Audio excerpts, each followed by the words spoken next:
Good morning, everyone. This is Nevin Gusak, your host of the Politically Homeless podcast, and this is the second edition of a show that I'm doing with fellow podcaster and anti-communist Alex Benesch of Candor Intelligence Network, the website newsletter that he's the proprietor of, as well as the show that he hosts. And today we're going to be talking about this very, very controversial policy document that has been issued by the Heritage Foundation, which is an American conservative organization that's pretty much has been established, an establishment fixture since its inception in the 1970s. And it's created a lot of hotly contested controversy, many shades of the left and the Democratic, capital D opposition is claiming it's fascism, it's theocracy, but many on the right view it as,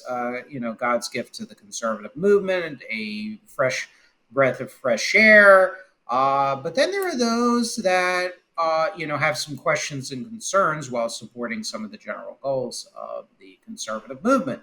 And with me is Alex Benesch. Quick plug before Alex provides his introduction. I created a newsletter finally on Substack.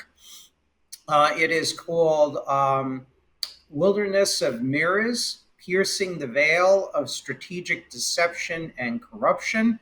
I just dropped my first it's really essay or paper, What is Radical Civic Nationalism? That is free for people to read. But the forthcoming articles and papers are going to be subscription only, so you would have to subscribe, and there will be a fee of probably no more than $10 a month for individuals to subscribe. It's going to contain chock-fulls of information, lots of research, and it's going to contain original thought that doesn't tack either way, right or left. So if you want really original commentary that are going to kind of knock your socks off, feel free to subscribe to that. If you don't like it, unsubscribe. If you do, continue to subscribe. If you want to comment, make comments and suggestions on my Substack page, absolutely feel free to do so. Don't be snarky, otherwise you will get deleted. I'm a free speech zone, but it has its limits. Take it away, Alex. All right, so if we know the Heritage Foundation and we know its overlap with the Council for National Policy, which is even more secretive, and if we read this whole thing, you could slap a label on it and you could say this is just anti-communism, right? And you could call it that and call it a day, right? And so people read this thing and they think, what's not to like? It sounds great. It's a giant pushback against communism in all aspects of government and society. You just gotta love it. You gotta be all for it. And then, of course, you got the political left, and they're all against it. They completely hate this thing. But when it comes to anti-communism, there have been so many mistakes in the past. So many mistakes have been made, oversights, and different agendas that have been labeled as anti-communism. So this is why we need to look at this in a very, very professional way and tell which is which, okay? So in the past, of course, people have confused anti-communism with fascism. Now, me being a German, we know all about this, right? So you could just take stupid, crazy fascism, have a political cult, be all insane, and just call it anti-communism, right? That worked for a while in the past in terms of marketing. But that's not what anti-communism is supposed to be, right? So then you have another concept, which is more traditional aristocracy, which is something that Americans became independent of. We recently had, of course, the celebration of the Independence Day. Many people have forgotten what exactly the 13 American colonies became independent of. It was not just King George III with his massive, massive family that is way bigger than most people understand and way older.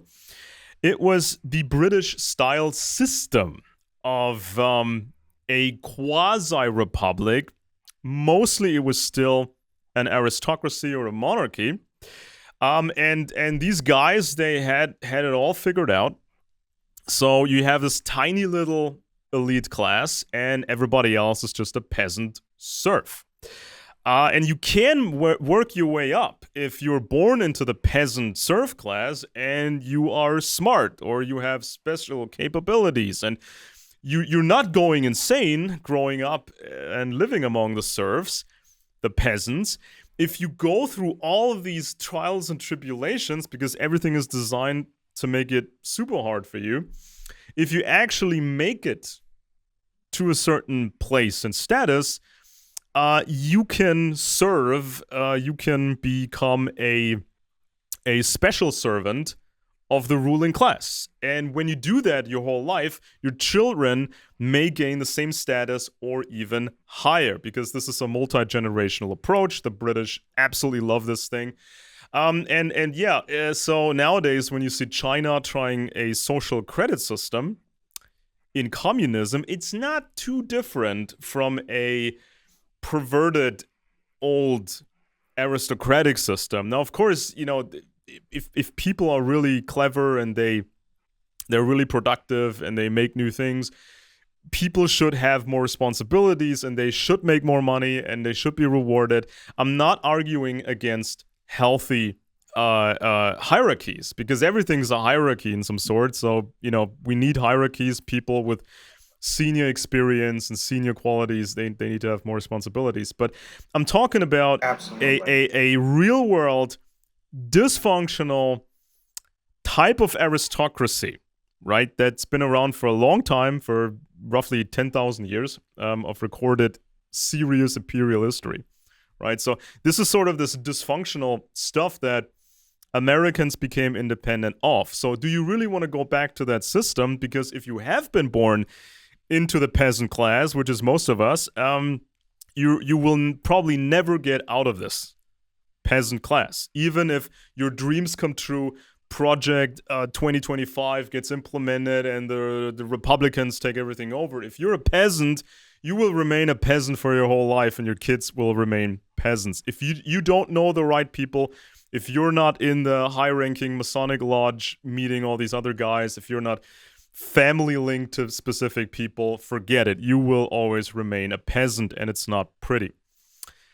Now, of course, when they put a lot of emphasis in this document about the office of the president, and they say what we plan is very legitimate because of what the Constitution says and everything. But the world is different now than it was when George Washington was around. And obviously, they want to maintain a large bureaucracy. They need all these different areas of government and have all these teams working on different things. The president cannot understand it all. It becomes very, very clear. And you as a peasant voter, you get to choose one guy in that race. You get to choose Trump, for example, and make him president. You're choosing this guy, everybody's focused on that guy, but what you're actually getting is a huge apparatus that is way too big for you to understand and way too complicated for you to understand without professional help. So this is just the reality of what we're dealing here. So you don't want fascism. You don't want old-style British aristocracy. You have to understand what an American system truly is.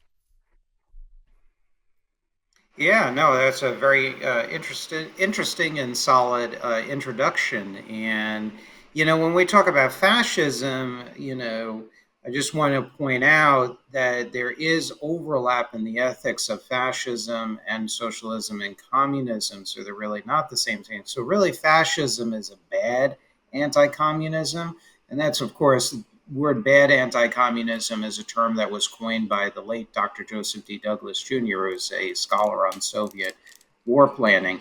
And I'll just read this quote, for example, just a little arcane history.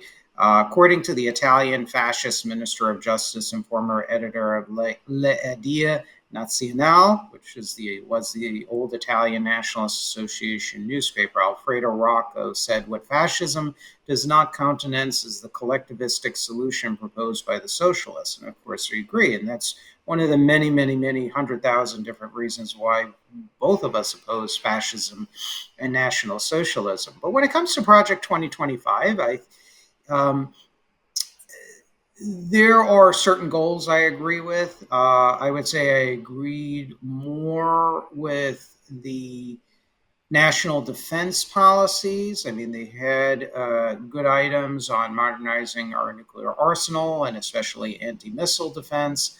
Not enough, if anything, if I recall correctly, on the need for civil defense in case of a first strike attack by Russia and or China.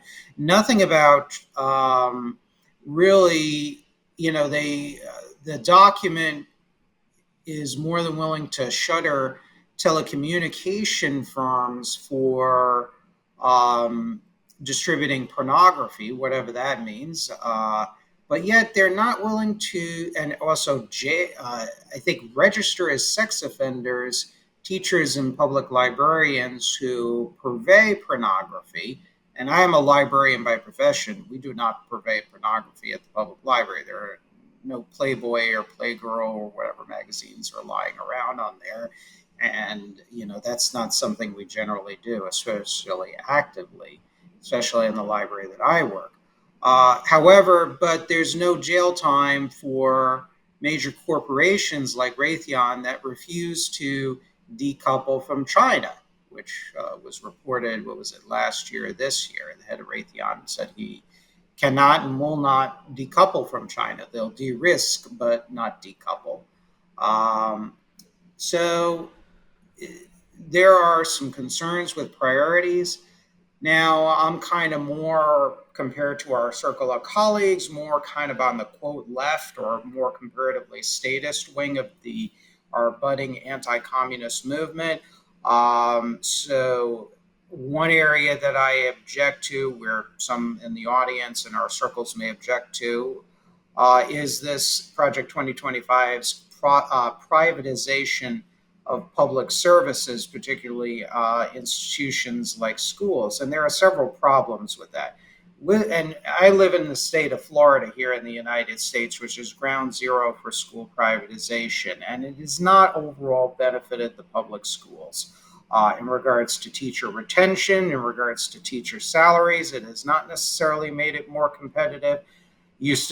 People who want to send their children to private schools, they still have to pay steep tuition fees, even on top of school vouchers. And not every private school, participates in school vouchers. Two, just because a school is private, and I attended a private school, does not mean you're going to get conservative values. In fact, the prep school I went to in Long Island, New York, actually had a very hard left social science curriculum.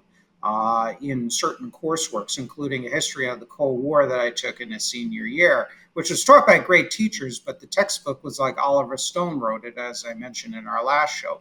Thirdly, even as reported in conservative journals, and I point this out in my last book, Volume 2 of Turning the Page, and I'll be pointing it out in newsletter articles in the future, there's been a tremendous amount of corruption involved in charter schools.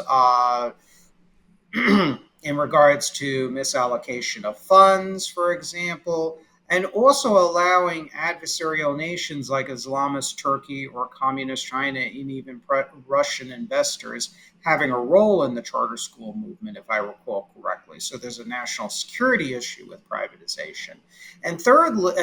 Fifthly, when it comes to privatization in the case of schools, it doesn't address the real issues faced by working families who don't have the work-life balance to spend time with their children necessarily, because they are working multiple jobs and whatnot. And they get home, they're tired, they're cranky, and they're just trying to, in this day and age of rising rents, rising housing costs, increased food prices, gas prices, everything pretty much. So that's my concern. There's also, as you pointed out, Alex, with the cutbacks in veterans services, the raising of the Social Security age, which Reagan, by the way, raised the age from 65 to 67 to collect full Social Security. And on top of that, to add insult to injury, it was Reagan who, to pay for his tax cuts, instituted the taxation of your Social Security benefits, your relatively meager Social Security benefits. And there's something, in my opinion, that's so distasteful about taking money and taking things from somebody who doesn't have much. It's just, there's something odious about it. Yeah. I like, look, you and I like free enterprise. Hierarchies are natural. And I pointed that out in my first essay in my newsletter, kind of in a roundabout way and sometimes bluntly.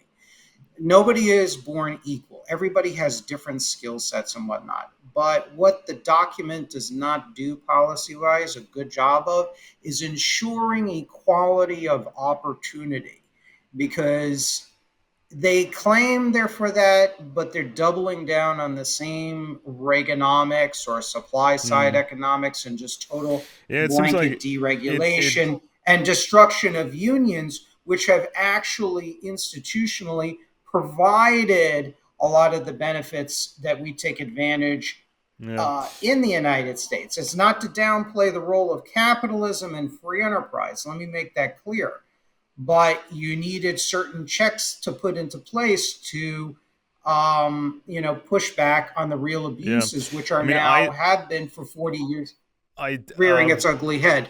so it seems like a cruel selection process, right? I mean, if you look at some of these people involved with Project 2025 and what they're saying about the reality for the workers, or what you would call it, people who are employees, it seems like a very, very old school, cruel selection process. Now, if you have special abilities, if you're super smart, you can get fast tracked, obviously. So if you're in school or public school and they realize, oh my God, this child has 150 IQ, let's put him in special programs. Then the establishment will come and recruit that child and put him in special programs and fund these programs so he can work in the defense sector or physics or whatever, right? But if you're not the golden child, if you don't have 150 IQ,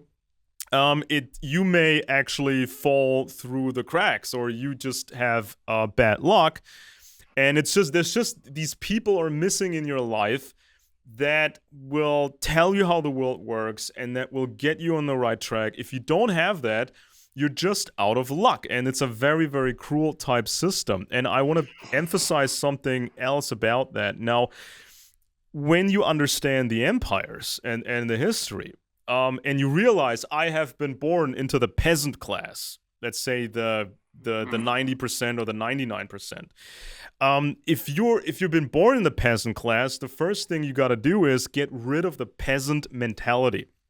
So even long before you achieve a goal of making powerful friends or making a lot of money, long before that, you have to get rid of the peasant mentality.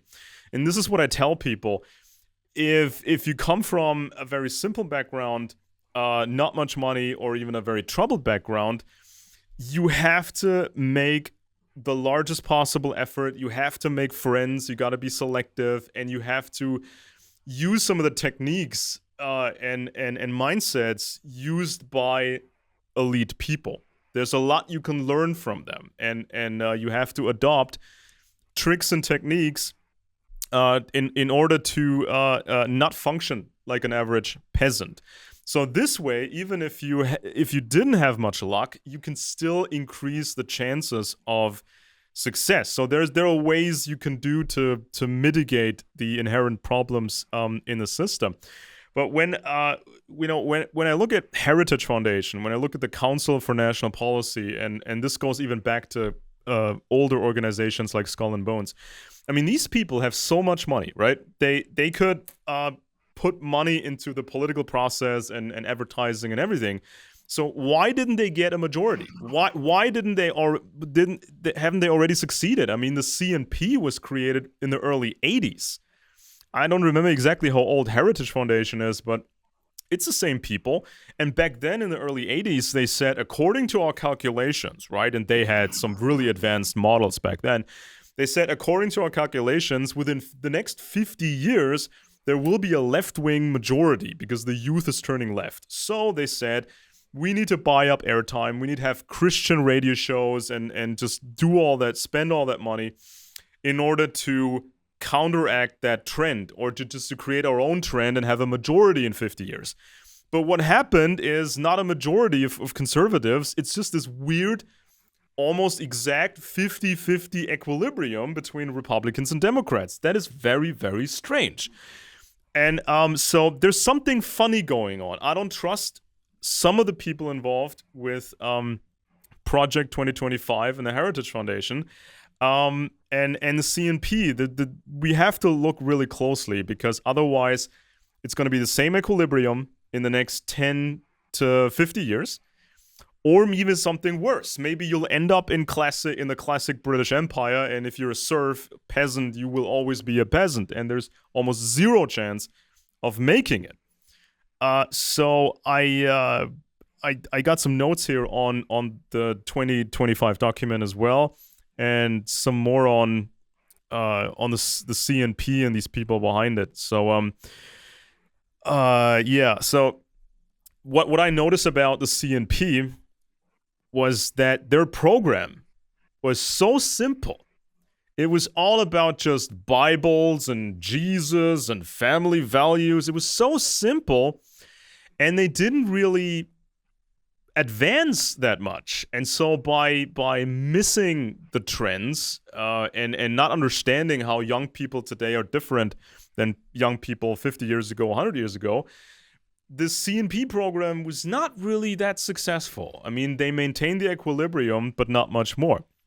And so when I look at Project 2025 now, there's important bits missing. You know, it's like there's stuff missing, and some of the stuff that sounds good, I question who's running it, because it always depends on who's doing something.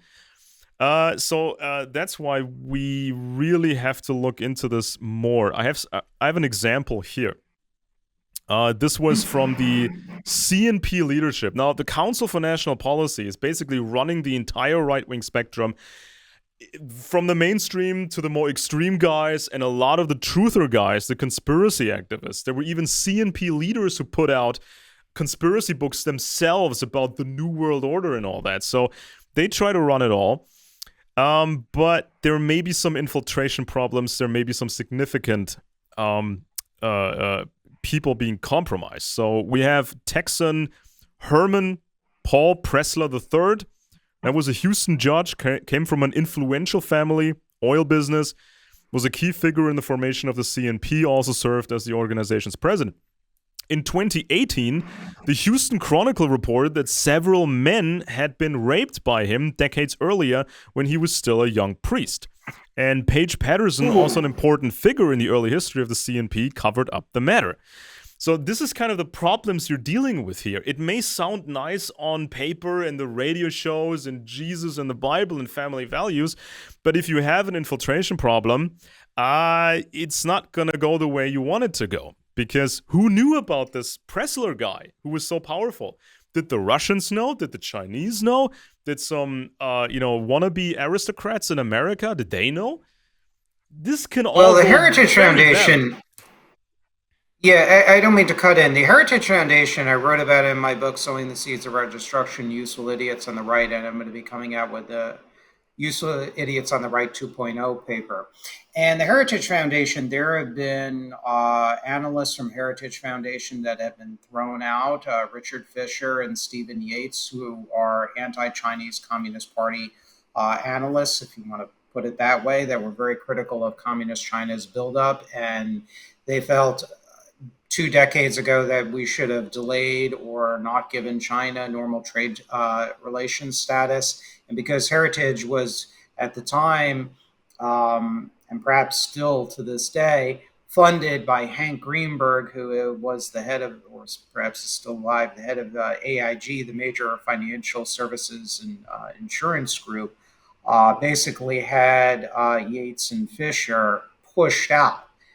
Also, pushed him out also was Senator Mitch McConnell, who was married to Elaine Chao, who was Trump's Secretary of Transportation, who was against basically Buy America plans for to rebuild our shipbuilding industry. And she was basically very cozy with the Chinese Communist Party through her family's shipping company. That's Elaine Chao, that is. And so Heritage has kind of a checkered history. In the 1980s, they've issued some really good papers on the communist threat from the Soviet Union and the buildup in Central America and whatnot. But the Chinese and the Soviets have targeted conservative groups for a very, very, very long time because they know that one of America's Achilles heel is capitalism and veneration of capitalists. They know that these people are not stupid.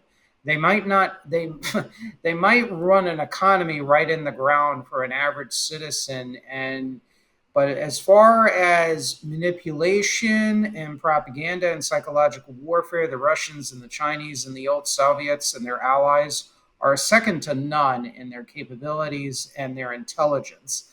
The Heritage Foundation, I mean, there and other conservative organizations, Lee Atwater, who is really one of the founders of modern Republican Party strategy of utilizing the culture wars basically to get voters who would normally vote Democrat and populist, but who are religious conservatives. He was the one who developed that manipulation tactic of getting voters to vote against their interests, as liberals and leftists would view it as, to vote Republican, whose policies actually harmed, even during the 1980s, severely harmed rural voters and urban working class voters.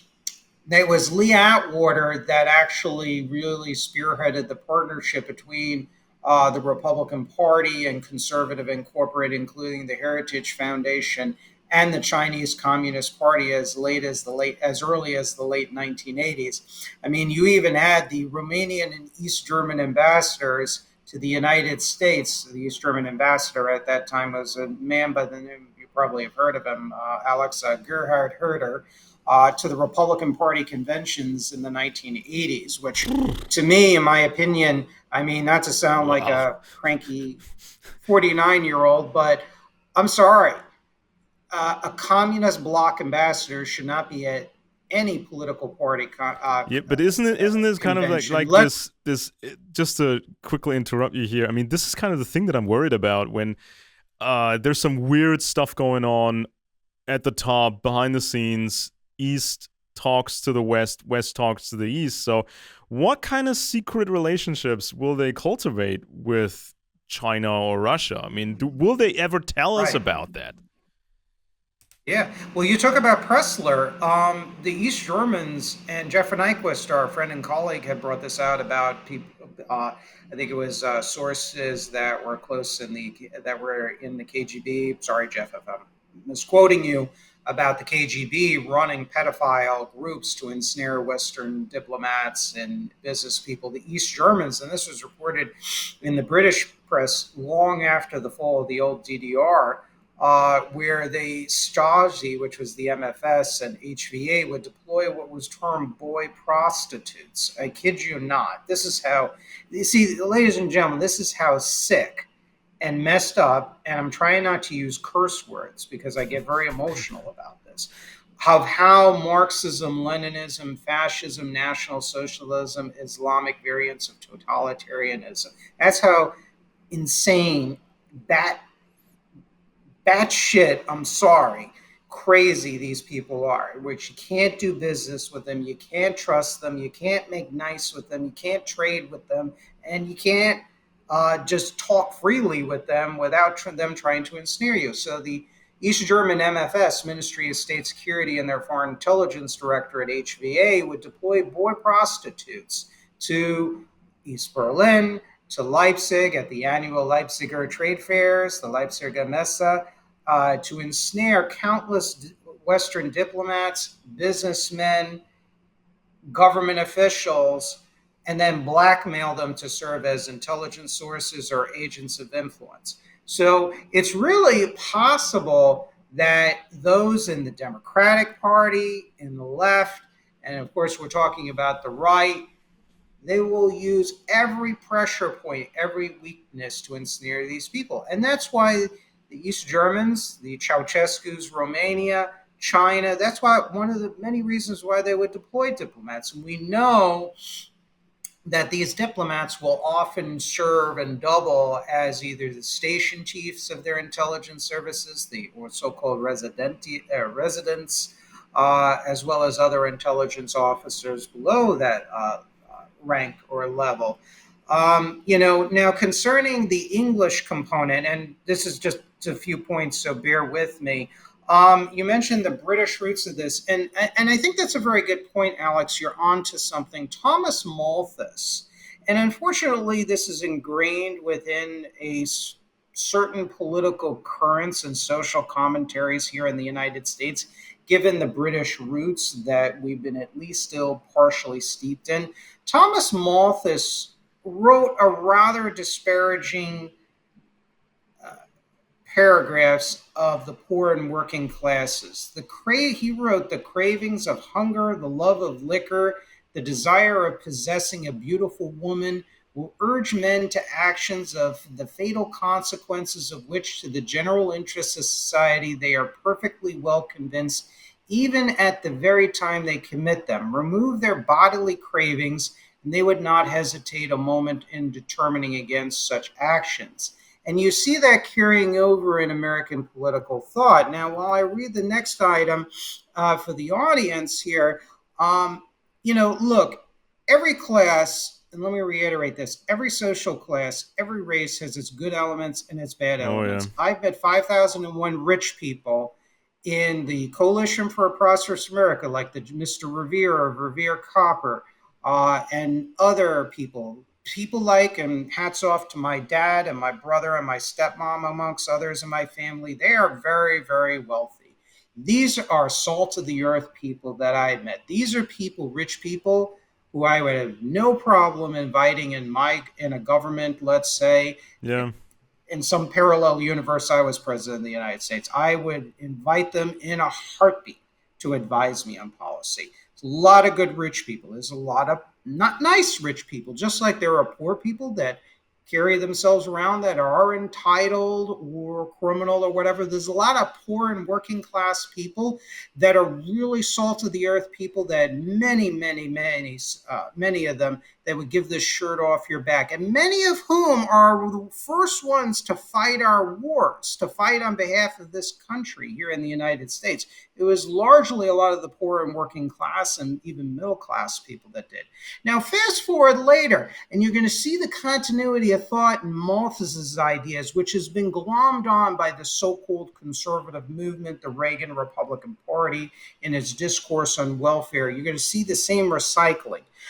Calvinist minister Russell Conwell stated, "Let me say here clearly, 98 out of 100 of the rich men of America are honest. That is why they are rich. That is why they are trusted with money.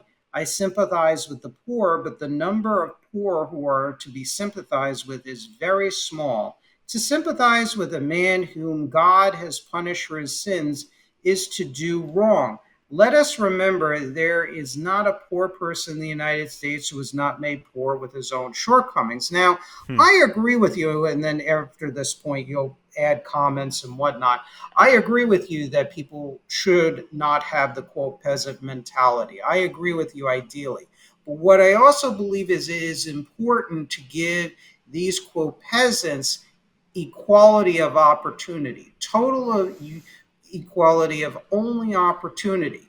It Yeah. means you have access to the best possible education that a wealthy person has, as long as you have good grades and you have skill sets. And those skill sets match your degree, your profession, and Yeah. whatnot, and you go run with that. If you, like, for example, I was 200 pounds, I almost had a heart attack and died. You know, yeah, I look, people like to say I pulled myself up by my bootstraps and I lost like 50 pounds and everything else. Fine. But you know what? I married my mostly good personal choices since then, since 2000, early 2019, with the fact that I have a steady job, I have income, and I have good background and everything else. I married the resources that I had available to me, and married that access to resources where I can grab them, and I had it coming to me. Married that resources, access to resources, with my mostly good choices that I've been making lately. And that's the thing. And that's why I get kind of irritated and very angry and triggered by people like to say, oh, just pull yourself up by your Yeah, bootstraps, but yeah, they yeah. don't have resources or access to Exactly. resources. It's And then, become as I pointed out in my essays, and I'll let you continue because it's a very important point, what the communists do, and I knew a communist who defected from the Party of Communists USA, my late friend Kenny Stoltman. Um, and he told me before he defected from that party, he recruited 4 people for the PCUSA, Party of Communists USA, based on a lot of these cruel and callous bootstrapping arguments that basically confirm the accuracy of communist propaganda. yeah, yeah. So it's a very dangerous situation. And Project 2025, that kind of so-called conservatism is only making almost revolution and alienation, and especially alienation, possible. Now, Alex, am I crazy? Am I some crypto communist? No, no, no. What's It's going the on? thing is What the are thing your is thoughts? this. It's because the game is so rigged. It's become a self-fulfilling prophecy. It's going in circles, right? And so because it's going in circles, people can um, end up with a wrong conclusion easily because they're just starting to view it this from one particular point in that circle, and they're looking ahead a bit, but they're not seeing the whole circle. But this is absolutely key. Now, why is America truly great? It's because of the people, and most of them are what I would call, with the historical context, peasant class. So you have so many Americans that make things work every day. So they're doing a particular job, and they have the stamina, they have the creativity. They're paying off their houses. They're raising their children. When their children are sick, they spend the night, just taking care of the child. So there's all these individuals all these Americans who absolutely fulfill these key requirements. So they have the stamina, they have the creativity, they have all these great attributes, but they're still getting screwed. They're not getting what would be adequate. So it's still a rigged game. So you can't just take that limited perspective that you just mentioned, that some people present. Well, you just have to, as you said, pull yourself up by the bootstraps. You need to exhibit these qualities, and then everything's gonna work out. It's not guaranteed that it's gonna work out. Usually, the best you can hope for is not completely going under. So you just barely pay off their bills. One accident and you're screwed. One piece of bad luck, or you trigger one of these enormous amounts of laws, and boom, you got yourself a felony charge. Now you got to pay for a lawyer that costs a fortune. Your whole life is ruined. Everything you've built up is gone. Or you have to. Somebody in your family is in trouble, gets cancer. The insurance is not going to cover it. You lose everything. So this is where the rubber meets the road. A lot of people have these key attributes and they exhibit them every day, but the system still doesn't work for them. And this is when you look at this this text here, this 2025 text, and the people involved.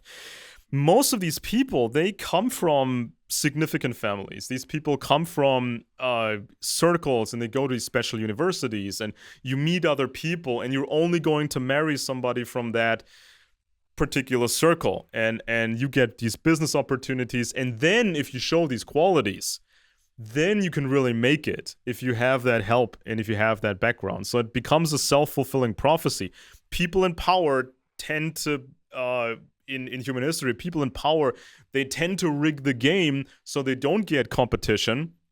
And so they try to destabilize populations, and then they can freely hate those populations. And then they can tell people in the population, well, your fellow man is really stupid or silly or drinks too much or never reads a book in his life. Isn't it horrible how people are? And then, this is kind of how the game is played.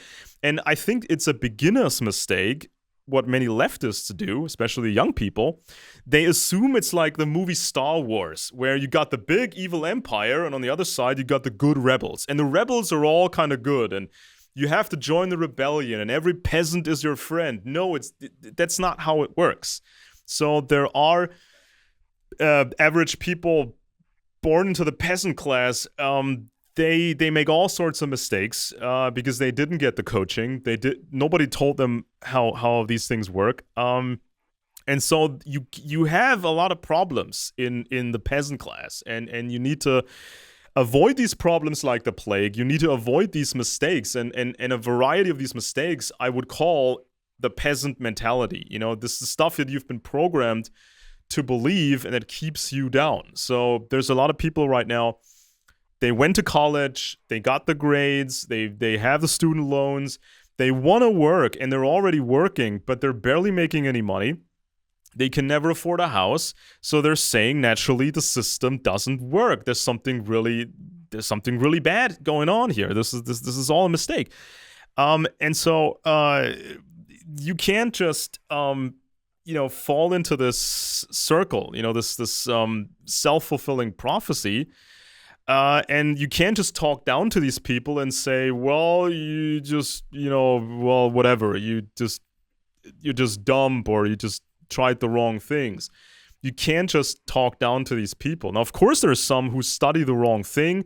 They want to study something like stuff they just enjoy. They want to work a job that they totally enjoy. And they're just completely detached from reality, detached from the markets. Of course, there are those kind of people, but if you're young, you have to make specific friends. You have to be very in tune with how the system works, and you have to rise up as high as you can. Just try to leave the peasant class altogether, or at least ditch these mistakes, this peasant mentality. And when I look at Project 2025. It sounds like they want to make the president into a king. And we just saw the Supreme Court saying, well, the president kind of has total immunity, and he kind of can, if he wants to assassinate somebody, maybe he can. And now they're also saying in this document, and I have all these quotes here, they're saying, the president is the commander-in-chief and everything, but also the chief of staff. The chief of staff has all this power, and there are these different groups in the government, and they must have all this tremendous power. So what we're seeing here is a group of princes. So you have the king, and below the king you have sort of the princes, and then you have like a lower tier, the counts, the dukes, the viscounts, kind of like in the British system. And this is kind of how they envision things to run. Now, of course, you need to have a chain of command that works. You can't have a president and administration saying, this needs to happen, and then nothing happens. Of course, you can't have that. But when I look at these people, some of these people involved in this, it screams aristocracy to me. And so they talk about the National Economic Council, the Domestic Policy Council, the National Security Council. To me, it sounds like the Privy Council, right? It sounds like the British Royal Privy Council. And if you rise up the ranks, if you're born into the system, if you serve the system, you may get an aristocratic title or a higher aristocratic title. You may become a member of the Privy Council. Like this guy in Britain, this Starmer guy, right? From the Labour Party. And if you look at the Labour Party, it was all created and run by the Privy Council. And Starmer, he was a lawyer. Then he became a special lawyer, a Queen's Counsel. That's only like 8% of all lawyers get to that point. And then he became sort of a super special guy. And then he became an aristocrat. And then he became a member of the Privy Council. This is how they run it. This is how the British do it. Do you really want that type of stuff? In the United States, when you're completely dependent on the guy that's above you.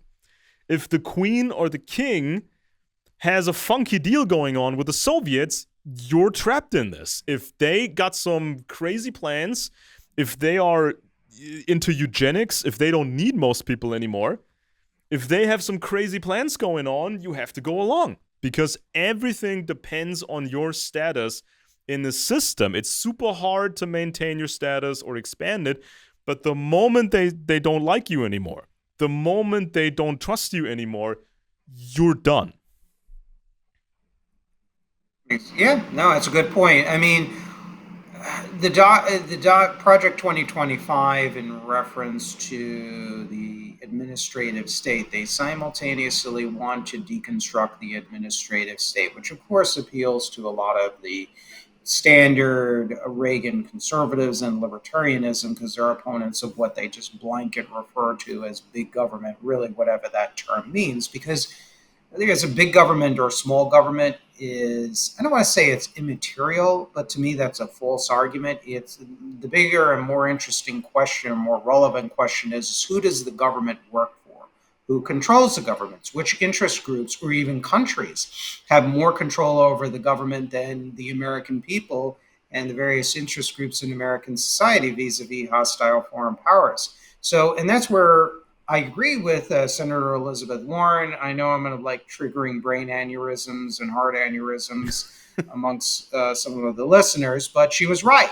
It's not a question of whether the government is big or small. Who does the government work for? What ideology does it have? What are their actual end goals? What are their intentions? That's what actually is relevant when it comes to issues of government. Now, I don't like total government. That's very obvious. I'm an opponent of collectivist totalitarianism, but I'm also not for, quote, limited government, which basically is a buzzword, just like freedom and liberty for plutocratic oligarch, private sector oligarchs to take control of the government and prevent legitimate regulations and laws to be put into place, trade controls on foreign trade, even with our adversaries and whatnot. They want a government that is impotent and weak so they can basically preserve their power and privileges. Because it's not just about economic power, it's also about these people also have specific designs and ideas for society, and they will use their power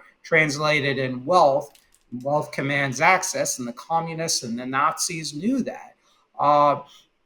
Commands access to access and influence in public policy. So, yeah, I mean, there definitely calls for much more immunity or powers to the president, and of course, that's what's triggering all these resistance liberals that are professional anti-Trump uh, commentators and politicians and whatnot. But again, we're piercing the veil. We're going outside of the concerns of the resistance liberals and also the conservative political universe and really looking at the big picture, you and I.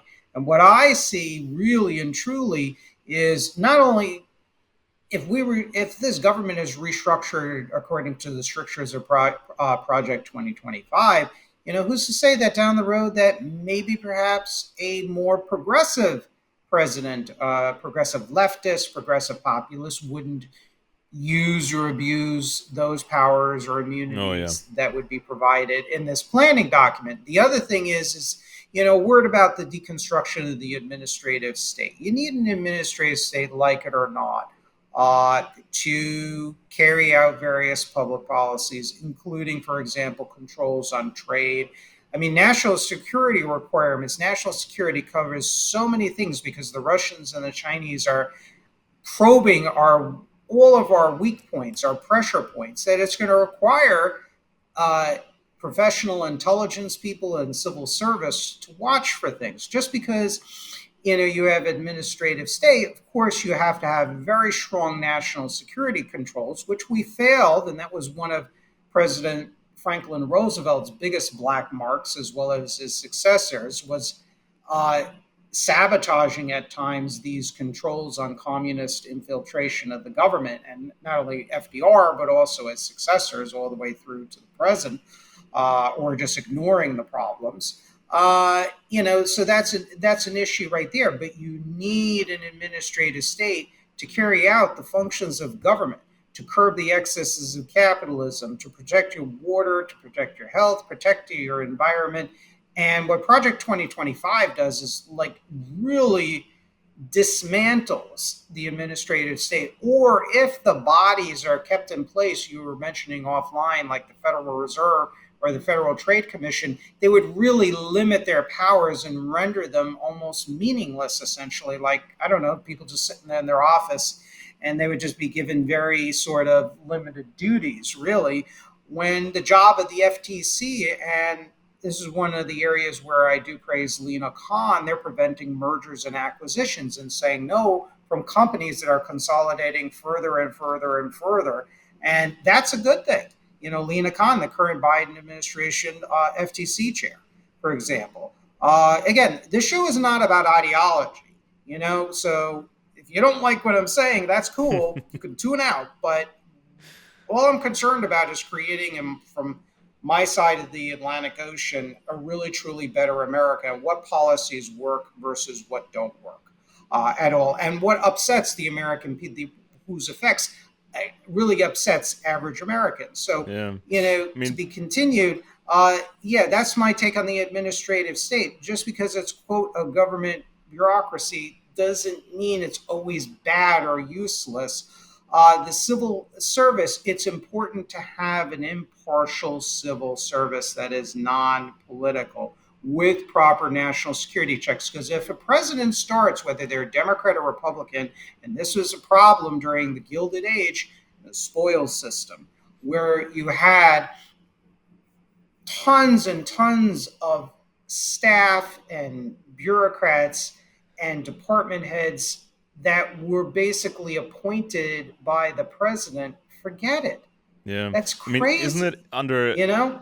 under under British rule, the Americans certainly knew who was running things, right? It was King George III. It was these other aristocrats, this parliament, but everybody who became a politician anyway had to go through these elite universities and become part of these student societies and networks. So this, you knew who was running things, but you were not allowed to complain about it. You were not allowed to start changing things, right? This is the old way of doing this. You know who runs everything, but you can't complain. So in today's world, you can complain all day. In the past, they would take your head off. I mean, the closer you were to the British government, in their reach, they could grab you for just meeting with other people in a room, and you would discuss in this room with other people how to change the system. That would be considered possibly even high treason back then. So nowadays, you can complain about everything, but it's become so complicated, you don't know who runs it all, right? So you don't really understand the complexities anymore of the system. And this is kind of what the situation is today. And they talk about in this document about all these different groups and councils and policies, and then we come to the DHS, like Homeland Security, and they say it's not become a singular real federal agency. It's bloated and expensive, and it's not really doing its job.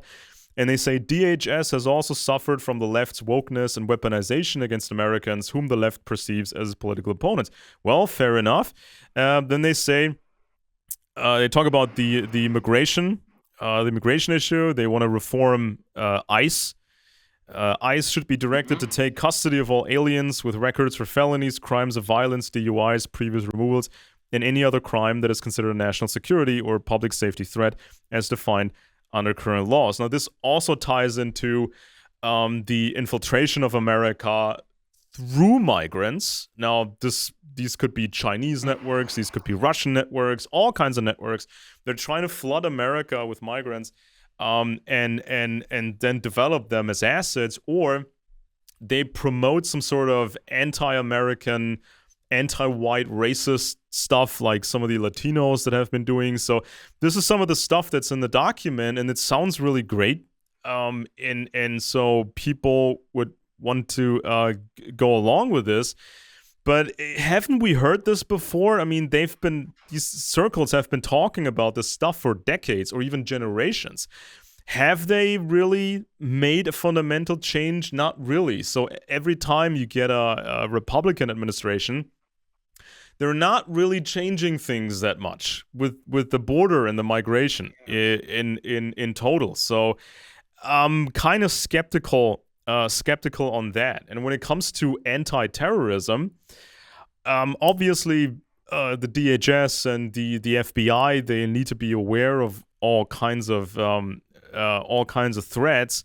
But I see a significant problem when it comes to, let's say, right wing extremism or right wing terrorism, right? Because usually a right wing extremist will believe things that are also kind of sort of cultivated or had been cultivated by the Council for National Policy, which is tied to heritage. So the truther stuff, the conspiracy stuff, they, as I said in a previous episode, the Republicans, they need this stuff to get votes. So every time before an election, they amplify the conspiracy activists and they let them go crazy. They get the votes, and then they need to put on the brakes because these conspiracy activists, they always go crazy and overboard. And so when you talk about right-wing extremism, when you talk about how right-wing extremists are getting into bed with the Russians, I mean, isn't this a paradox here? Are we fighting terrorism? Now, of course, there's Islamist terrorism. It's pretty straightforward how to push back against Islamist terrorism. There's left-wing terrorism. That's pretty straightforward. But when it comes to this right-wing terrorism, I mean, and right-wing extremism attached to Russian circles, I mean, it's like the Republicans have been cultivating some of that stuff, and that could that always gets out of control. I mean, I recently did a short video on the Hal Turner case. Now, this was in the 2000s and the 2010s. Maybe some people remember this. This was a guy, Hal Turner, had a radio show. He did all the standard stuff, traditional conspiracy mythology. He did extreme historic revisionism. He was leaning towards, or maybe leaning towards fascism. And he started to make threats against judges, I think federal judges. And so then these hackers, they broke into his server and they found his email exchanges with his FBI handler. And so then it became a big problem for the Bureau because they said, yeah, he works for us, but, you know, he was still kind of outside of everything we've been doing. And this guy, according to internal FBI documents, he was important for the Bureau. They said without him and his crazy stuff that he was saying, we couldn't have found extremists out there because he was making threats and people in his audience would say, yeah, that sounds right. I want to do it. I'm really in the mood to do this. And then he would tell the FBI about people in the audience who would respond in that way. So this is kind of a thing that's not really mentioned in this 2025 document. They want to fight extremism, but they're kind of sort of the Republicans kind of amplify a lot of the dangerous extremist stuff and stuff that's compatible with the Russians. Well, part of that is power politics, essentially. That's part of their voting base. I mean, it's not to say that the Heritage Foundation is the same as Hal Turner. Hal Turner is an absolute lunatic. Definitely aware of him being a source as an FBI, but it seems like maybe you might disagree with me. He definitely sincerely believed these rather horrific things.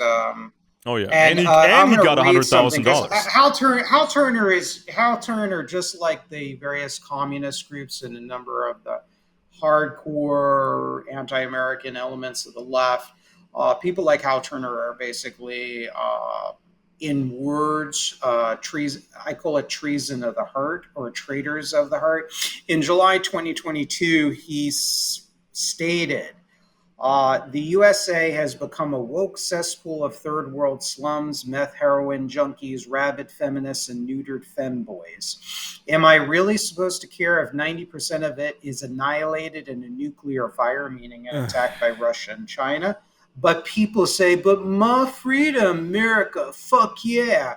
Well, that place has been dead a long time. Maybe Hmm. it's time its rotting carcass be put on a funeral pyre. So there's always been that element of the so called right that Sounds like the really, Turner Diaries, because right? they're, This sounds like the novel, the yeah, Turner Diaries. yeah, except the Turner Diaries, and I have a copy on the shelf. I've read it, I've quoted it, not positively.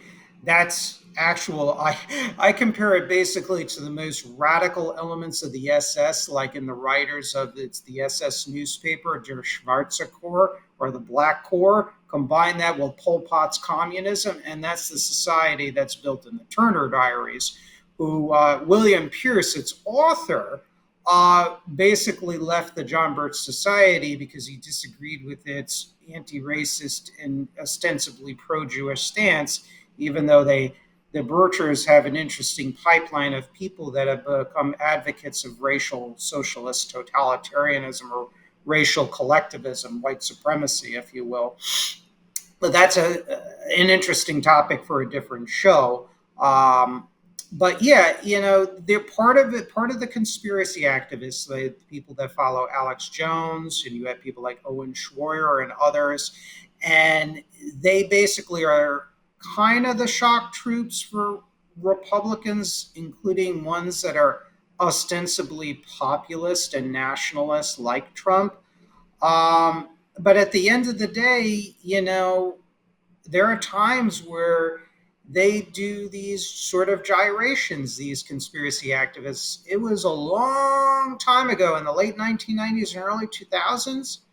Alex Jones was sounding like you, me, Trevor Loudon, J.R. Nyquist, Cliff Kincaid on the Russia-China threat. They were sounding Yeah. like people, the followers of Major Gallitzin.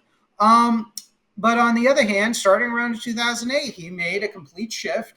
Court documents showed that, according to one of his staff, that Jones would have all kinds of meetings with the lady, female office manager, I think, at Alex Jones's InfoWars, who said that they would be having meetings with, quote, Daria, the Russian operative. So, you know, it's the national security concerns of these quote unquote right wing conspiracy types is it's a very serious problem, just like it's an extremely serious problem with the hardline communist left, as well as the covert leftists who work perhaps with the Cubans, with the Venezuelans, with the Russians, and the Chinese. Um, you know, One area that I would like to see where I am, if you read my paper that I wrote for my newsletter on what is radical civic nationalism, if you read closely, there are certain libertarian tendencies. I know everybody's going to be shocked to say this, that I do have. And one of which is there should be, and the document Project 2025 does address this, although I'd like to see it addressed more in government reality. There needs to be a consolidation of different agencies, and that's one of the things I do agree with in spirit with that wing of conservatism as expounded in Project 2025. You should have just one agency, a one-stop shop handling everything, because otherwise you are going to get bureaucratic rivalry and turf wars and things of that nature. And I've seen that. Nobody wants their turf to be impinged upon. But the way to do that, there is a humane way to do it. You consolidate the agencies. You just don't throw people out of work. One of the things that absolutely enraged me about Vivek Ramaswamy, um, and I love how he speaks. He's a great articulator of ideas, probably one of the best on the Republican trail. Clearly a very bright man, and I respect his intelligence. However, one of the things he said was, oh, let's just throw all these bureaucrats on the street, the administrative state, just slash and burn. It's like Mm. Jack Welch of government. That's what Yeah. Vivek Ramaswamy would be like. And you just trying, he's like, oh, there's this private economy. They can go work for the private sector. There are plenty of private sector jobs. Hey, dude, Mr. Ramaswamy, come on. I thought you were saying that Biden had such a crappy economy. And now you're saying that the It's private fine. sector has all these Yeah. jobs where people could, so it's like I noticed that. And it's like, yeah, no, it's like there is a humane way, I think, if we put our minds to it. And America has a lot of great minds out there. Really, we have a lot of great minds, a lot of great untapped minds. And we can make this work where we can consolidate a lot of government agencies into maybe one or two departments that'll do the job rather than competing agencies. The FBI can do the work of the Department of Homeland Security. You can merge these people together. So everybody's reporting to one boss or one agency head ultimately. And that, so I kind of agree with the spirit of Project 2025 in that respect. But where I disagree with them and the Vivek Ramaswamy's is they just want to slash and burn. They're just government workers, and who cares, and just throw them in the private economy. And I think a lot of this has an intellectual heritage, as I read Thomas Malthus, British, as well as Reverend Conwell and William Graham Sumner, and abroad, and like people, academics and economists and intellectuals like Ludwig von Mises, whose letter to Ayn Rand I read in the last show. There's a lot of intellectual antecedents. And you're right, there is an aristocratic sort of view where I am better than you. It's not as Jeff would have it, where Jeff calls for a moral aristocracy that does the right thing and leads by example, but more of I'm better than you because I was born in with a silver spoon in my mouth and a child of privilege, and I'm better than you. And one of the things, before you take this away, Alex, one of the things I do appreciate with you is you really go back into the intellectual antecedents. And really recently, the points you've made have really clicked in me, particularly this show, encouraging me to reach into my notes. So I'm sorry for the long-winded response, but these are complicated issues that can't be just say, oh, it's a conspiracy of insiders. And that's another thing Jeff is right about on that. I mean, these are complicated issues. I mean, anything to do with government or, running a country or having a country, anything to do with that is a work in progress, and we like to fall back on ideological gimmicks so we feel like we can answer all questions, but a lot of it is still shrouded in secrecy. A lot of it is learning by doing and figuring things out as we go along. So when people talk about libertarianism, I mean, libertarianism, as we know it, has never really matured and become a comprehensive science of freedom, because if you want to have a comprehensive science of freedom, you need to include all these other scientific fields and create sort of a meta field. And I've talked to libertarians who have no idea about the intelligence world. They have no idea about the military world. They have no idea about the aristocratic history and their networks. And so we can fall back on these simple gimmicks. And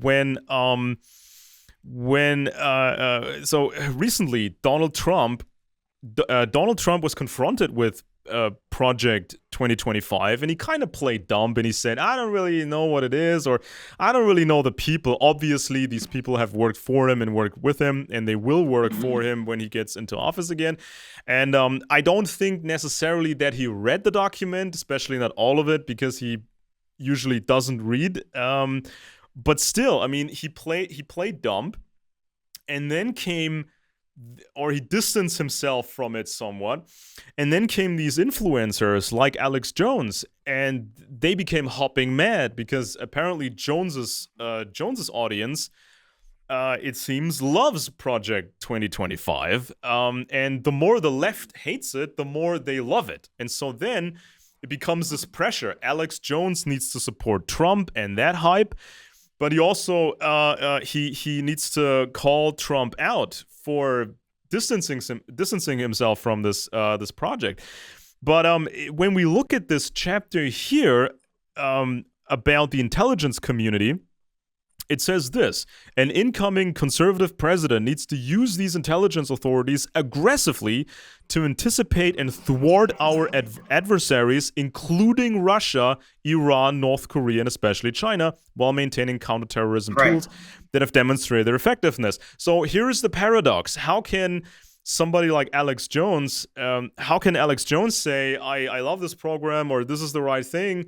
But at the same time, Jones has been so much pro-Russia. I mean, haven't they read it themselves? I mean, don't they understand that Russia is a serious enemy and Russia is not going to save you from the woke grand conspiracy? So this is kind of the disconnect between the activists and what the Republican Party is or what the Republican Party does. And they also say this. Um,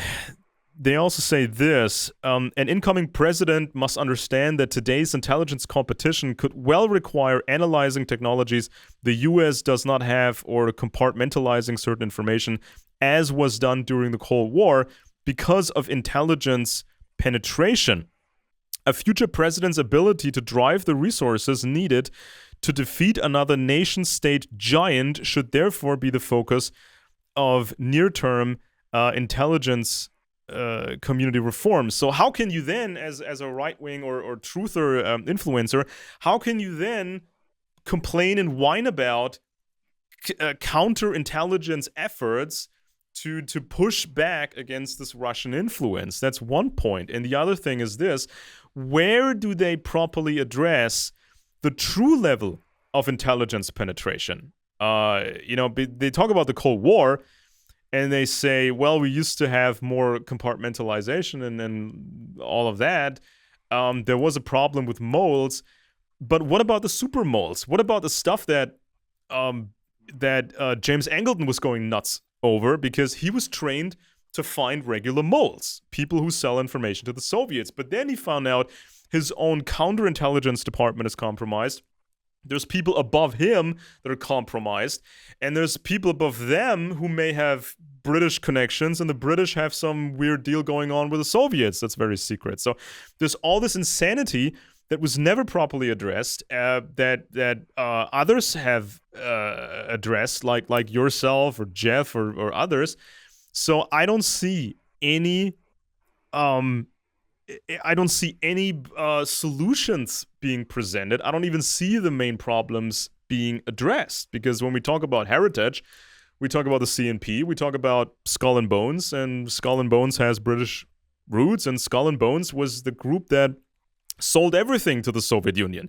And they also had a connection to the Bechtel Corporation, which was happily providing the Chinese with all sorts of help for their 5-year communist plans, and having a coal industry and having this and having that.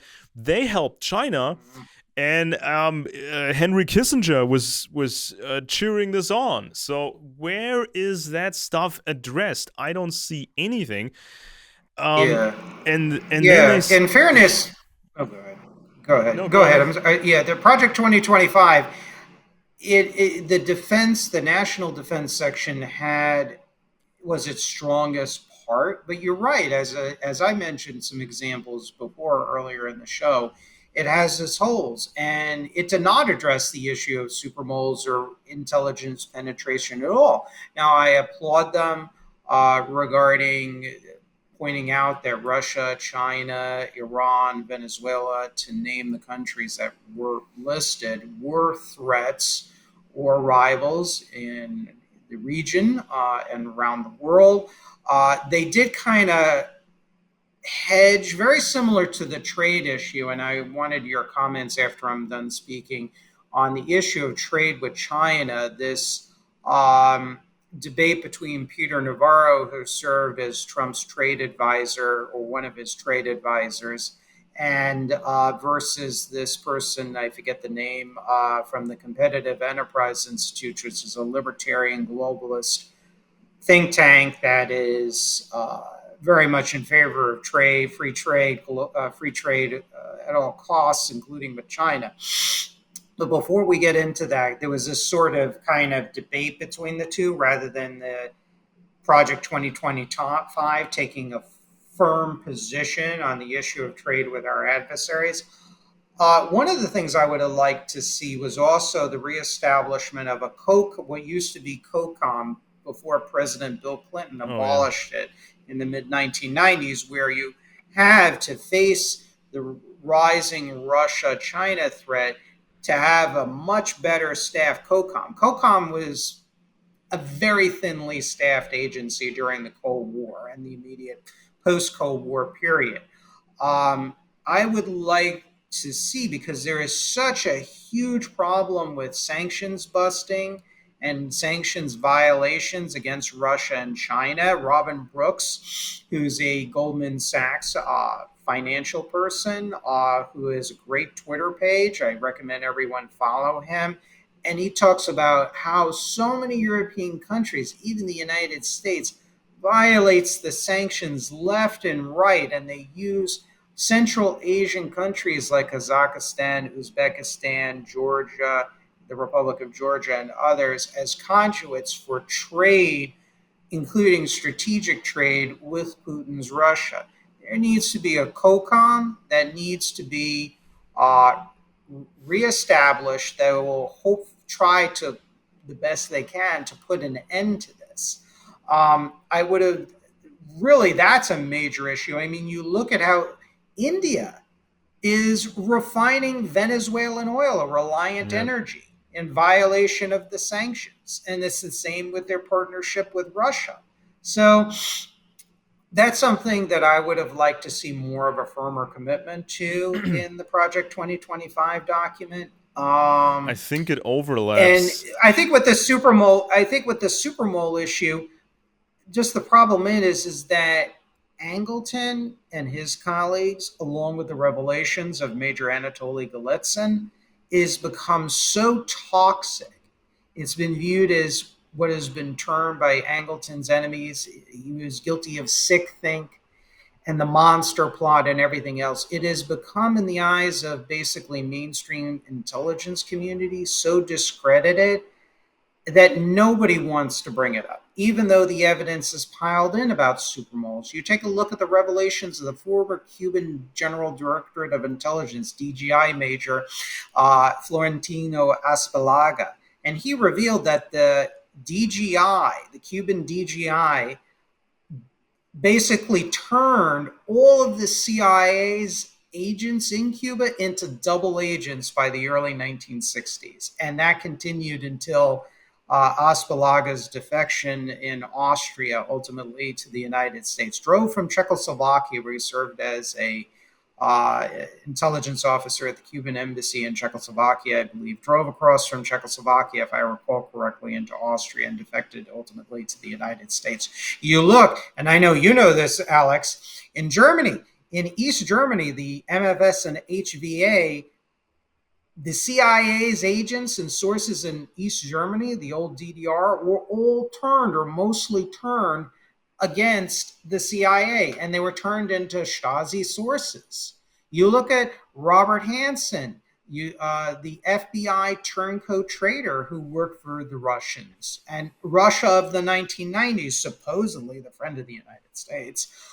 You look at, what's his name? Aldrich Ames, who actually worked for the KGB and then later our friends, the Russians, in the 1990s. He was working for as a double agent, even though he was a high level official in the CIA. I think he worked, correct me if I'm wrong in the audience, or Alex, the Russian and Soviet division of the CIA. And he did that because, according to his own testimony, because he didn't believe in the United States. He didn't believe in our foreign policy. He turned in his heart against the United States. So you have all these double agents. You have double agents that we don't know. I mean, there was congressional testimony, I think, to the Senate Internal Security Subcommittee by Americans who worked for the Soviet, what was then the NKVD, and then later the MGB, the Ministry of State Security of Stalin. I think it might have been Elizabeth Bentley, for example, and others that testified and said there were other Soviet intelligence networks that were never even uncovered, even during the height of anti-communism of the late 1940s and into the 1950s. Where are these people? They haven't Yeah. been uncovered. So, Where are they? I don't know. Where are they? Are they? mm, You know, they're there and probably growing, and we don't even know it. s- So yeah, in the this, the mole issue is a very yeah, I think that what you good mentioned issue. with the trade issue, I think very much overlaps in this project document. It very much overlaps with the intelligence question, because if you want to have something like a COCOM, if you want to catch people who sell things they shouldn't be selling, in order to do that, to enforce rules, you need to have the proper spies who speak Chinese, who speak Russian, who speak these languages from Middle East and stuff. And they complain about that in the document. They say we're lacking personnel with the foreign language skills. We can't counter all this Chinese craziness because we don't barely have anybody who speaks Chinese. And so, yeah, that's one thing. They talk about this. They say the director of the CIA should refocus the CIA to an OSS-like culture and mandate that all CIA employees acquire, as a condition of securing senior rank, additional or enhanced language skills, technical or cyber expertise, or field training, or serve in overseas assignments. It's very important because over decades, the CIA has been turned into a shell of its former self, because they would hire people that are young, people who have a 120 IQ, they have some sort of a university degree, they speak one foreign language, and they look like a foreigner maybe, so they could pass off as somebody from another country. But then you send these people abroad and they don't want to take any risks. They don't have this OSS type culture, getting their hands dirty. They just want to be stationed in a more or less safe country, or they want diplomatic protection, or they want to be stationed in a neutral country so they can set up safe meetings with potential sources. And of course, that's a way to do it, but it's not the only way to do it. I think that during the Bush years, there were hardly any foreign assets left who were willing to take on a significant risk. So this, of course, made the United States blind. This is, of course, also before 9/11 happened. The intelligence community was gutted because of the moles, and they didn't have the proper personnel. So they talk about the personnel. And when they mention the OSS-like culture, now the OSS was more focused on direct action. It was kind of like a ripoff of the British SOE, the Special Operations Executive. So there wasn't even much real espionage going on with the OSS. It was like commando troops doing things. So I think what they mean by that is a broader approach, going back to the roots of intelligence. But you can make a lot of mistakes while doing that. So if you just hire young people who look a certain way, and they talk about the stupid diversity in the intelligence community, of course it's a huge problem, and you get infiltrated by communists and everything. But if you do it the other way, if you just do it the old school way, you can make big mistakes too. And we saw that with the OSS, and we saw that with the CIA.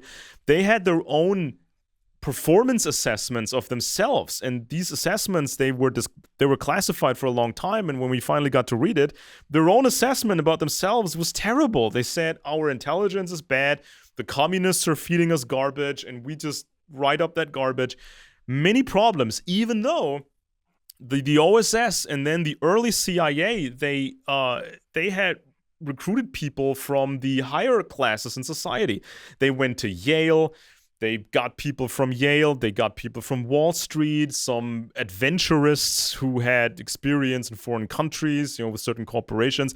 They tried to get to that pool of people from the privileged class because they thought that's the way to do it. That's how the British did it, because the most important British families, they go back 1,000 years. I'm not kidding. They go back 1,000 years and more. So they have this multi-generational vetting process nailed, so they thought.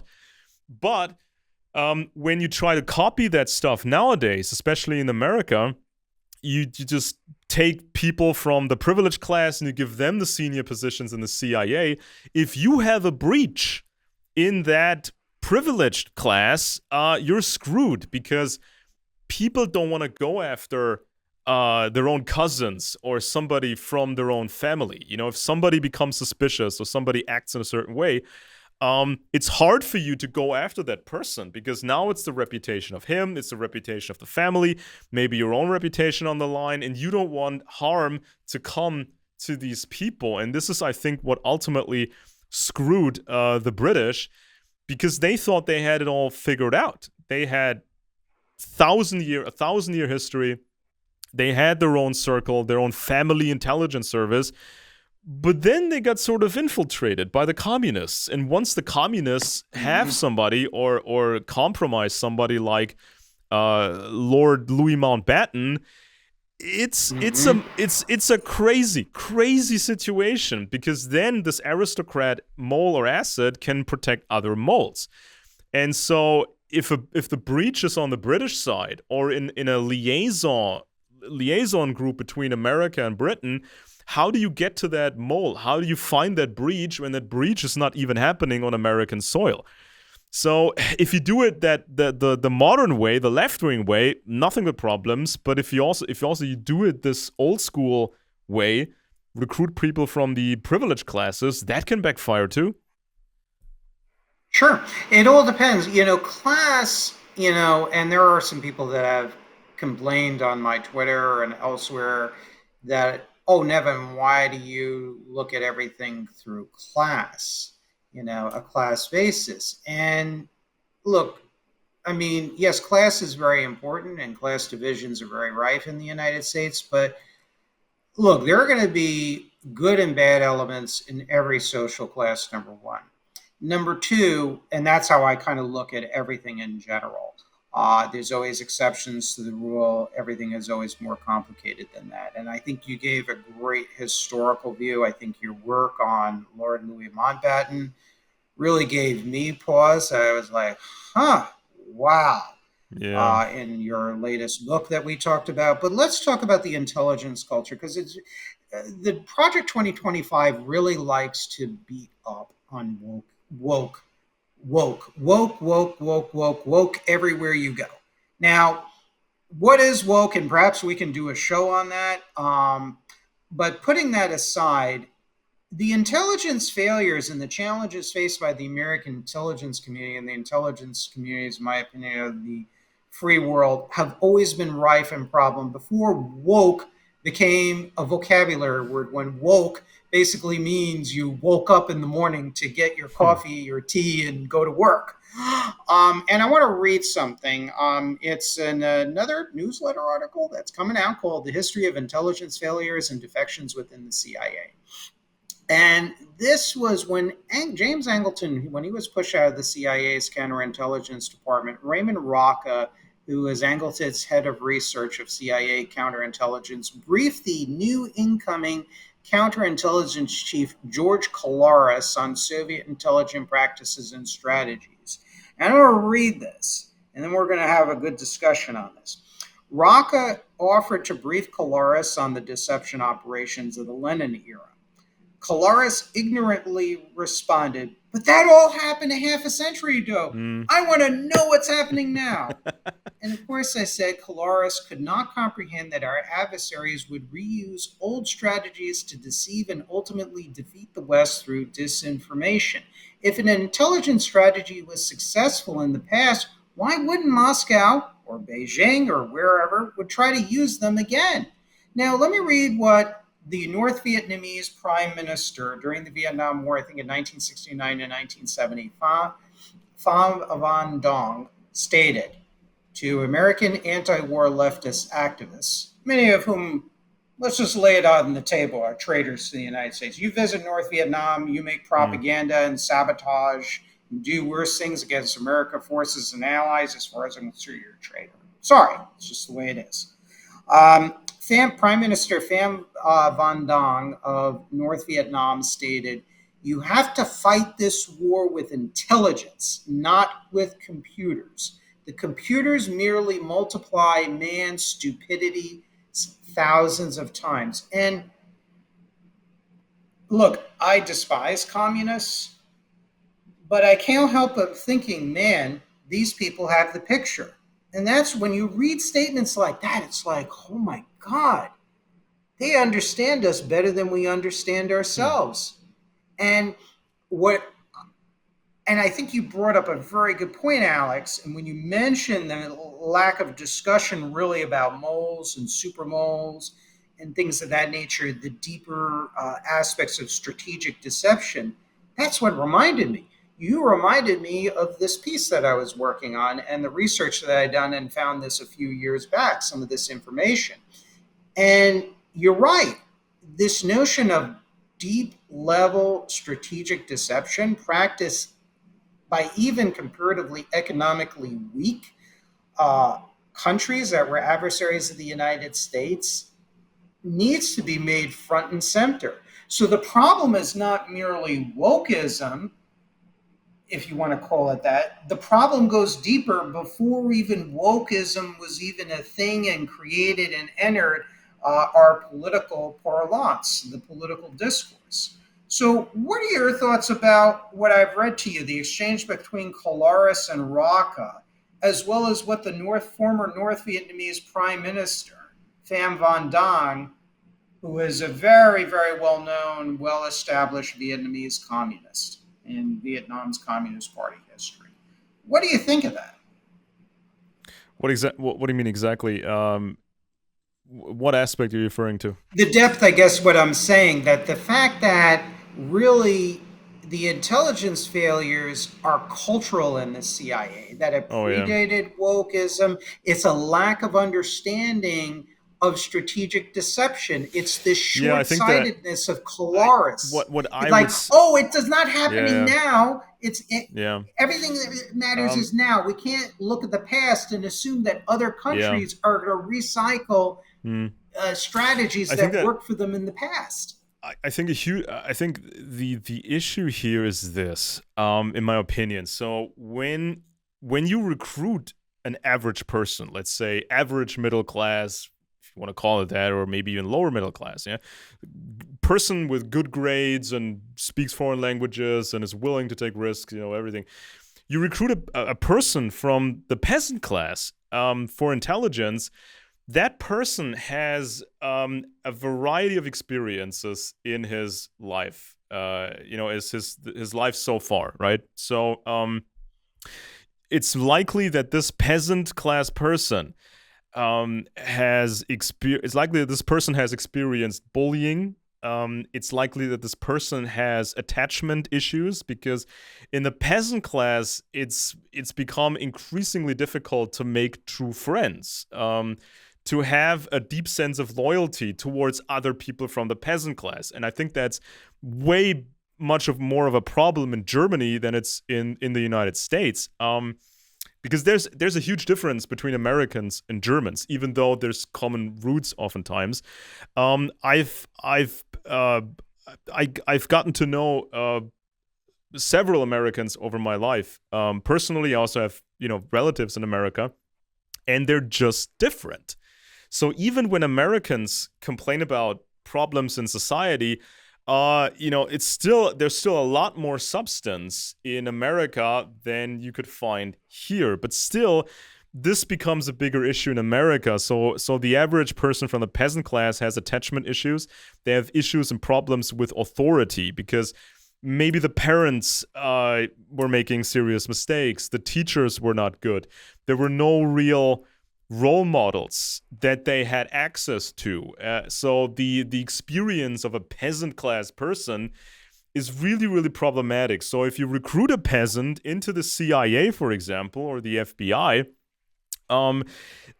this person may not have that attachment to the system, to the authorities, to the people that come from a higher class in society. And I think this is where a lot of the problems have come from, and also infiltration by serious communist networks. So, of course, Project 2025, they want to curb that. And so they want to have a certain mindset when it comes to intelligence. And they talk about leaks a lot. So they say that the president should immediately revoke the security clearances of any former directors, deputy directors, or other senior intelligence officials who discuss their work in the press or on social media without prior clearance from the current director. Intelligence community agencies, including the CIA, should minimize their public presence and vigorously investigate any and all leaks. So yeah, you can. I think people can understand why leaks happened on a lower level or a mid level, because if you recruit people from the peasant class, they may think that they don't have the option of addressing serious issues within the system because they think they get fired, they get their clearance revoked, they can never work in that field again, their life is ruined. So they may choose to leak stuff to the press. And also some senior people, they may have some serious issues and think they can't solve these issues internally. So imagine if a person from a privileged background in intelligence, if that privileged person is screwing up, he's become an alcoholic, he's making mistakes, he's not really performing the way you would expect him to perform that would justify his position, but you can't get around this guy. You can't really resolve this internally without risking your career. So this is kind of one big issue. And also, when you talk about these leakers, I mean, how can somebody like Alex Jones, how can Alex Jones cheer on Project 2025, but also be a fan of WikiLeaks? Because WikiLeaks, they became famous for material supplied by a baseline soldier, Bradley Manning at the time, and who then became Chelsea Manning. So he's like in the trans community. But if we look into the background of Manning, we see a lot of bullying. We see problematic parents, all these peasant class issues.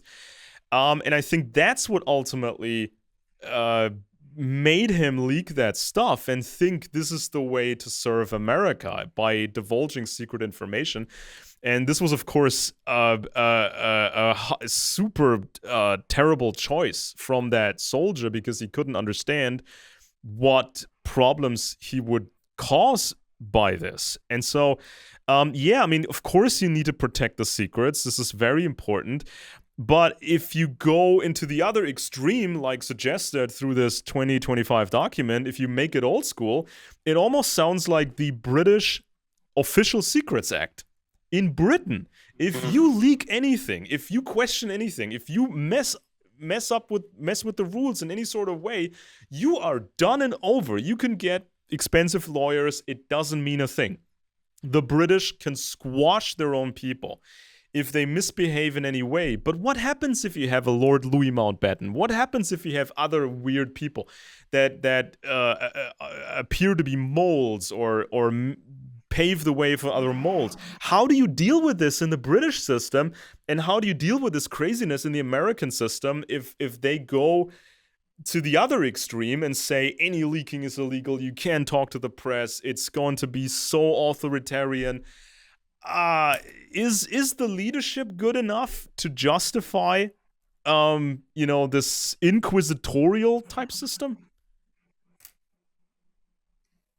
Yeah, I mean, look, the intelligence war is a many faceted issue, and there ultimately needs to be a balance, between preserving liberty, but also ensuring national security. And look, sensitive information should not be leaked to the public. I mean, there's been here in the United States, there's been quite a bit of damage regarding that. You have the case of Philip Agee. You had the case of Edward Snowden, who went to China-controlled Hong Kong and then Russia, and provided, all manner of secret information. Where even one Chinese People's Liberation Army general said that Edward Snowden was more valuable than several army divisions. And I'm butchering the quote, but that's basically what he said. Um, so I do believe there needs to be some strong controls. Where I, like you earlier, in half an hour earlier, mentioned there's really no preventions against supermoles. And the supermole problem has existed, as you know, as you've talked about in other programs, in the British intelligence with MI5 and MI6. There's serious evidence which pointed to Sir Roger Hollis, formerly the head of the MI5, as being a possible Soviet mole. You look at The Cambridge University Soviet spy ring of the 1930s and 1940s. For example, Harold Kim Philby. You look at all these situations here, and Philip Agee, by the way, he was stayed resident in Britain after he left the CIA, and eventually he was expelled, as he rightfully should have been. But he was consorting Yeah. with the Cuban DGI and everything in Britain and elsewhere. So yeah, I mean, you know, obviously there needs to be a balance. But when it comes to leaking secrets that compromises, let's say, this is just my general position, the identities or the operations of intelligence operators or intelligence agents, yeah, you need to be punished for that. And there are media actors in the media that are deeply problematic. That, in the name of a journalistic scoop, um, uh, are very problematic. They cause a lot of damage to American national security. And you shouldn't have, yes, government overreach and no checks and balances on government intelligence operations. But when you had the anti-intelligence crusaders in the House and the Senate here in the United States, like the Church Committee, for example, going after the CIA and FBI. I mean, sure, there are excesses and whatnot, but that also had the levy guidelines and other measures crippled our FBI and our CIA intelligence capabilities so bad that by the 1980s it was said that the Cubans and the Eastern European services considered the American domestic intelligence quote a joke, according to Robert Moss and Arnaud de Borchgrave at the time. So yeah, I mean, yeah, I think you bring up a valid point, but that's kind of my position I on think that that the particular American, issue. I think the, uh, I think the American, so to say, privileged class. I think they have intelligence networks that are off the books. I think America has had Hmm. significant intelligence capabilities before the 20th century. If you look into any standard book, they will tell you that before the 20th century, the United States did not have a proper foreign service. Yeah, right, right. Just dream on, right? And so I think that over the course of American history, they've created networks, and I think they were infiltrated heavily by the British. And so what you see in terms of intelligence, the bureaucratic agencies, I think that's only part of it. But it's like this mentality that we've seen from the British, where they were on one hand successful, but also dysfunctional and arrogant. So, for example, they had a mole was discovered on with British side, and then they said in Whitehall, well, we don't have a systemic problem because this guy who turned out to be a mole, he was not a real Brit. He was not a real multi-generational Brit. He had sometimes a German Jewish background. So they said, not a real Anglo, so we don't have a systemic problem. But then, of course, the multi-generational Anglos were uncovered as well as moles. So this is kind of the systemic dysfunction and the arrogance that can happen with these intelligence circles. So I think sections of American industry are tied into the intelligence world. There's families like the DuPont family. They're tied to the Biden clan. The DuPonts sometimes became actually visible in terms of intelligence. I think one of the DuPonts, he kind of loaned some of his structures to the CIA or some sort of agency, right? So sometimes you can actually see that it's kind of a bigger network. And so when they say they want to push out the leftists, they want to push out the woke people from the intelligence community. I mean, you can get some serious problems because sometimes it's the young guy or the young girl who actually performs, right? Some agents or analysts from the peasant class, sometimes or oftentimes it's these peasant people who actually perform, who actually figure out there's people above us who are suspicious or who screw up. There was one other example, I covered it years ago. I hope I'm remembering that correctly. It was the guy who invented the James Bond novels. I think it was Fleming. And so Yeah, Ian Fleming. I think Fleming came from a very privileged family, and his mother tried very hard to give her son a career in various fields, but he was always failing. He wasn't willing to put in the work, or he wasn't good at anything. So finally they settled for an intelligence career, and he was not capable of actually doing this stuff, but he became a member of a senior planning organization. So he was making up these missions and sending the real assets into a meat grinder. So it's this privileged guy shredding these peasant class agents and assets. And there was a lot of drinking going on in those days. Even at the CIA, if you read a book like Wiener's book on the CIA, there's so many episodes, confirmed episodes, of just pure, blatant, crazy alcoholism at the highest levels of the CIA. People starting to drink in the mornings. They just pull out the bourbon and they just get hammered. And by the time it's like early afternoon and they're supposed to plan these missions, sending agents into a meat grinder, they're hammered. They're completely hammered. And so if you try to run an intelligence service with privileged people only, you can run into these issues. You just get a bunch of alcoholics, pampered brats who cannot really perform. And, when you look at the British, they kind of figured out how this works, because over the centuries, they developed a culture of strong work ethic, and you're not supposed to get a lot of money up front. Even if you're born into a high-level family, you're supposed to work for it, and you're supposed to put in the hours. You're supposed to perform, and then you get more privilege as time goes on. So yeah, it's also this going on the American side. But it's just inherently there's this problem of specific people attached to Project 2025. I mean, people who are alcoholics and people who don't perform as well, but they still survive in that system because of their status, because they know this person and their brother has married that person and this and that person. I mean, I remember recently when I did a show with Jeff Nyquist, I mean, I talked about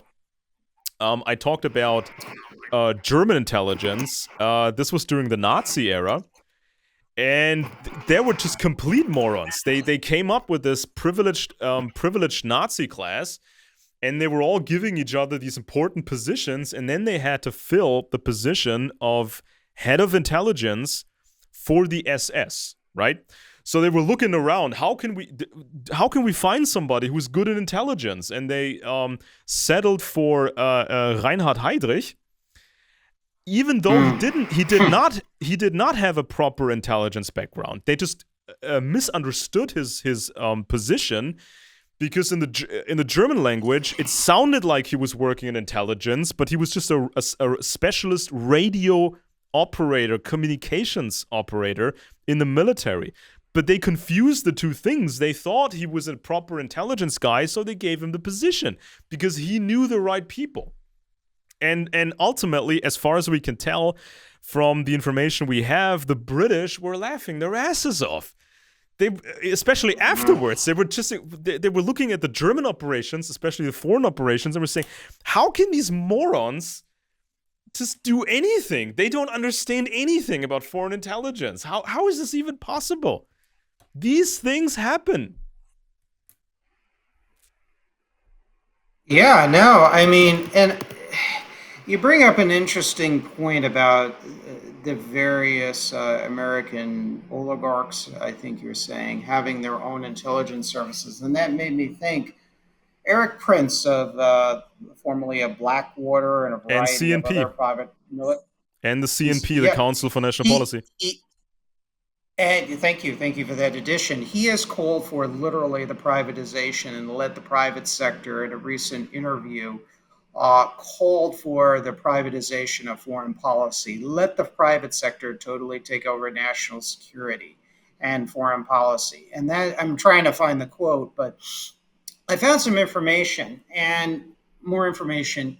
And my issue with the privatization of defense, the full privatization, is many of these private defense contractors, and I'm not saying nationalize the weapons industry or anything like that, but many of them have offshored their products and the production of components or the importation of strategic materials from not only foreign countries, but hostile foreign countries. And no, it's not because of overregulation or whatnot, or that's the excuses that supporters of big business use. No, it's because they don't give a flipping fig Newton about American national security. Because why? Defense contractors, private companies, particularly publicly traded private companies, their fiduciary responsibility, and this is handed down to us. This is a policy choice. Was their fiduciary responsibility is to their shareholders and only their shareholders. And I don't agree with that doctrine. There was a time where American capitalism didn't operate on that principle. So taking that into account, why in the world would you give full control, a large measure of control, to corporations like Raytheon that export production to communist China, for example, that refuses to decouple from China? That's crazy. So Prince is saying that. Well, let's talk about Prince a little bit.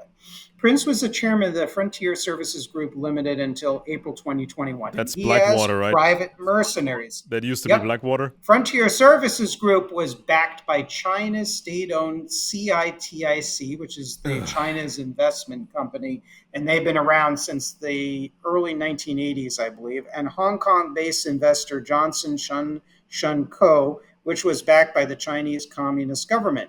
Prince's business ventures advice and support to the PRC's investment in its oil and gas exploration in Africa. In December 2019, Prince traveled to Venezuela, Maduro's Venezuela, to meet with the top aide to dictator Nicolas Maduro. In 2020, Prince offered his services as a subcontractor to the Russian government-connected Wagner Group. So you take a look at that. Why? And this is Prince calling for the privatization of military and national security. Why in God's name would you listen to this guy? I mean, yes, he interviews well. He has a great military record, I believe, in the Navy SEALs. And look, like all veterans, I salute our veterans, but I'm sorry, that's it. And he's close to Trump on the MAGA movement. And Steve Bannon, the same Steve Bannon that has made a name of himself, not only denouncing left Marxism, but also Ayn Rand style capitalism, but yet he is connected with Eric Prince, who bills himself as more of a free market libertarian. And look, I'm sorry. And this Eric Prince has a private mercenary army.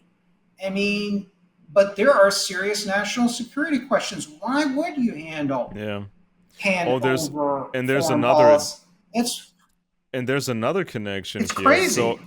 So as we explained, Prince is tied to the Council for National Policy, the CNP, which is pretty much overlaps with the Heritage Foundation and Project 2025, right?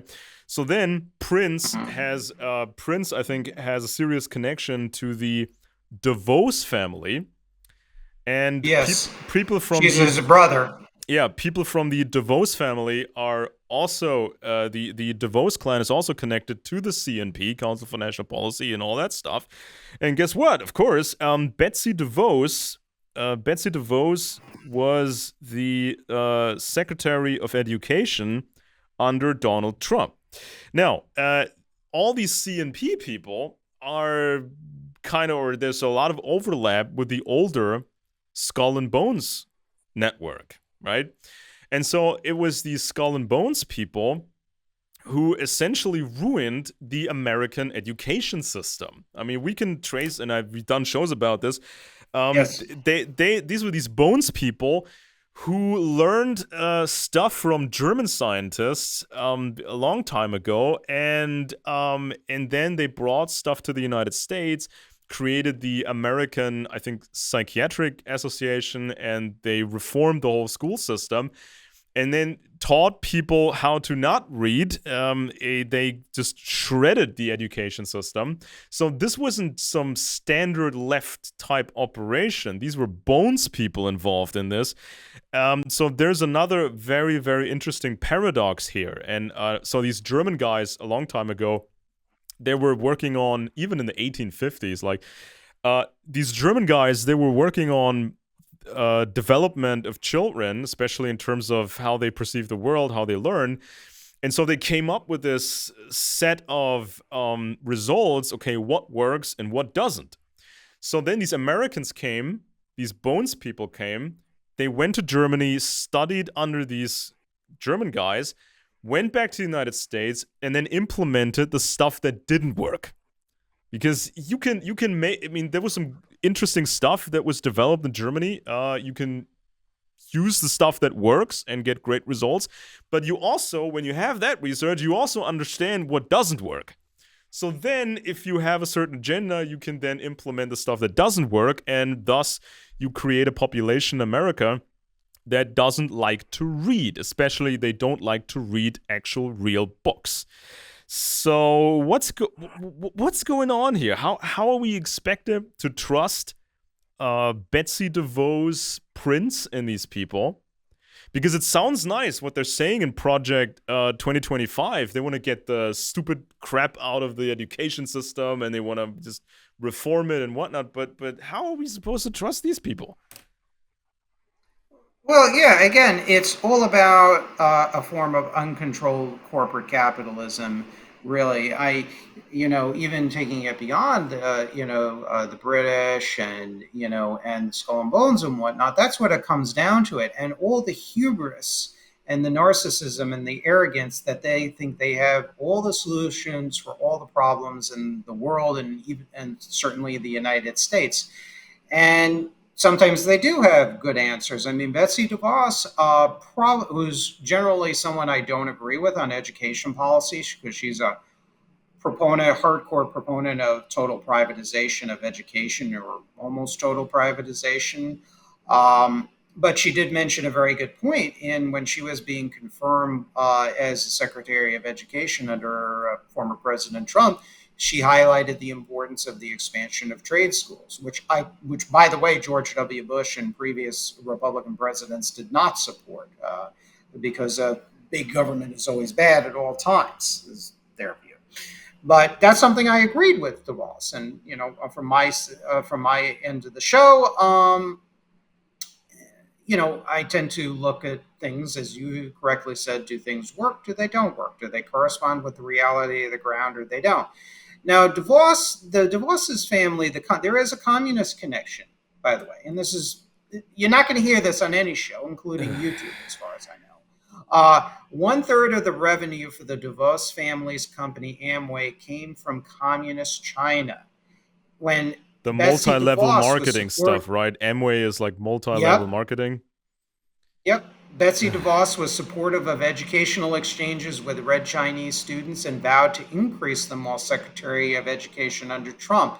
And this opens, of course, the U.S. To further Chinese technological espionage and subversion. In fact, Betsy DeVos, and this is a quote by her, believed that, quote, there's much we can learn from other nations, including China. Well, yeah, there are Whoa. things we can learn from other nations, but China? Yeah. China really, which suppresses free thought amongst your student class? I mean, Yeah. give me a break. I mean, This is sometimes. see, so this is why I'm not rah Republican. Because when you start to peel away the layers, and there's a very long story how I ended up in this fashion, but when I hear people say and make excuses for Trump and every other Republican and even critical, but kind of downplay it, and they say that Democrats are always the problem, that they're the same as the Communist Party. Well, I'm sorry, it's both parties. And because I was a politically active Republican, I had worked for candidates, as I mentioned in my first newsletter essay that I published last night. I really believed in them, and I really believed that they were patriots. That I always believed that the liberals were the enemy, that they were ruining the country and everything. And when I start to really dig deep and really see these contradictions, and I've seen a few things up close and personal, which maybe I could talk about in a different show. I am just totally skeptical. I do Yeah. not And I trust. mean, to some I don't have degree, total. you could still make sort of an argument. Well, you need to have some business with the Chinese, so you have a window into them, so you can spy on them somewhat. But this type of stuff that went on is way off the charts. And once these people say, well, maybe we should become more like them, you just stepped over every reasonable boundary. And then of course you get people on that level, the DeVos family and people even higher than that. Some people like them, they may come up with some crazy idea. Well, maybe we can all become more similar to each other. The superpowers could maybe come to an understanding. Maybe we could work with them and play with them, have a secret agreement with them, so we can avoid world wars. So how do we, if there's no transparency whatsoever for these kind of ideas, how can we trust that they're doing a good job? And I always go back to that specific example. This is something that Professor Carol Quigley wrote about. So because he knew these influential British guys, right? He was a security expert on the empires. He was teaching in the United States, but he liked the Anglo way of life. So he liked a lot of British people, and so they would respect him. He would respect them. He could read some of their internal documents, and he thought, well, the way this looks like is this: there are secret levels in Britain, very secret networks in Britain, and they make certain decisions, and there's no accountability, and sometimes these decisions go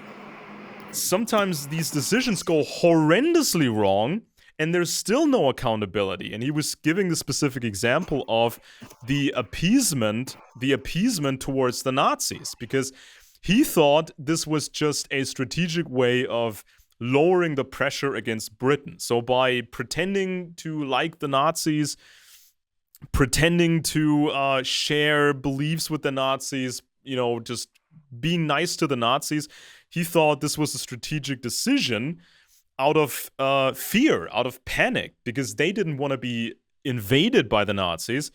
So somebody made this decision. We play nice with the Nazis, but this was ultimately a bad choice with horrendous consequences. And so he makes that point. How can we trust these people if they screwed up that badly and there was never any real change? And then later, after 1991, we saw the same appeasement towards the Russians. Oh, we're going to work with them. It's going to all work out. Who's making these decisions? And how can we trust that these people are really competent enough, or that they have, the people's interest, in mind? This is like, this is some sort of the stuff that Lord Louis Mountbatten did, because he had these communist connections. He had a communist wife. He sabotaged NATO according to British intelligence, French intelligence, and American intelligence. The FBI had a file on him and his wife. And when this historian, when this famous historian was writing his recent book on Lord Louis Mountbatten and his wife, especially the last chapter, I recommend everybody to read it. When he was asking the FBI, so you got these files on Mountbatten, and can I please have them? Because this guy has been dead a long time, so I don't see any reason why you should keep these records secret. I mean, it shouldn't be a problem, right? So please hand me your FBI files on Mountbatten and his wife. The answer was no, and the additional answer was, we just shredded these documents right after you asked for them. Right? You asked for these documents, and we just shredded them. So what was Mountbatten really doing? And he was hanging around with people like Armand Hammer from Occidental Petroleum. And Armand Hammer, he was working with Democrats in America. So what Yes. were these people doing? Did they have a master plan, or were they just making things up as they went along? Because there's several possibilities, and I mentioned this before. It's like uh, there's serious indications, and there's even documentaries on major British television about this. Did Mountbatten screw up because he sent a Soviet agent to gather very sensitive documents from various castles? Was the royal family and the extended family cluster, were these people highly compromised by the USSR? And what was the deal then?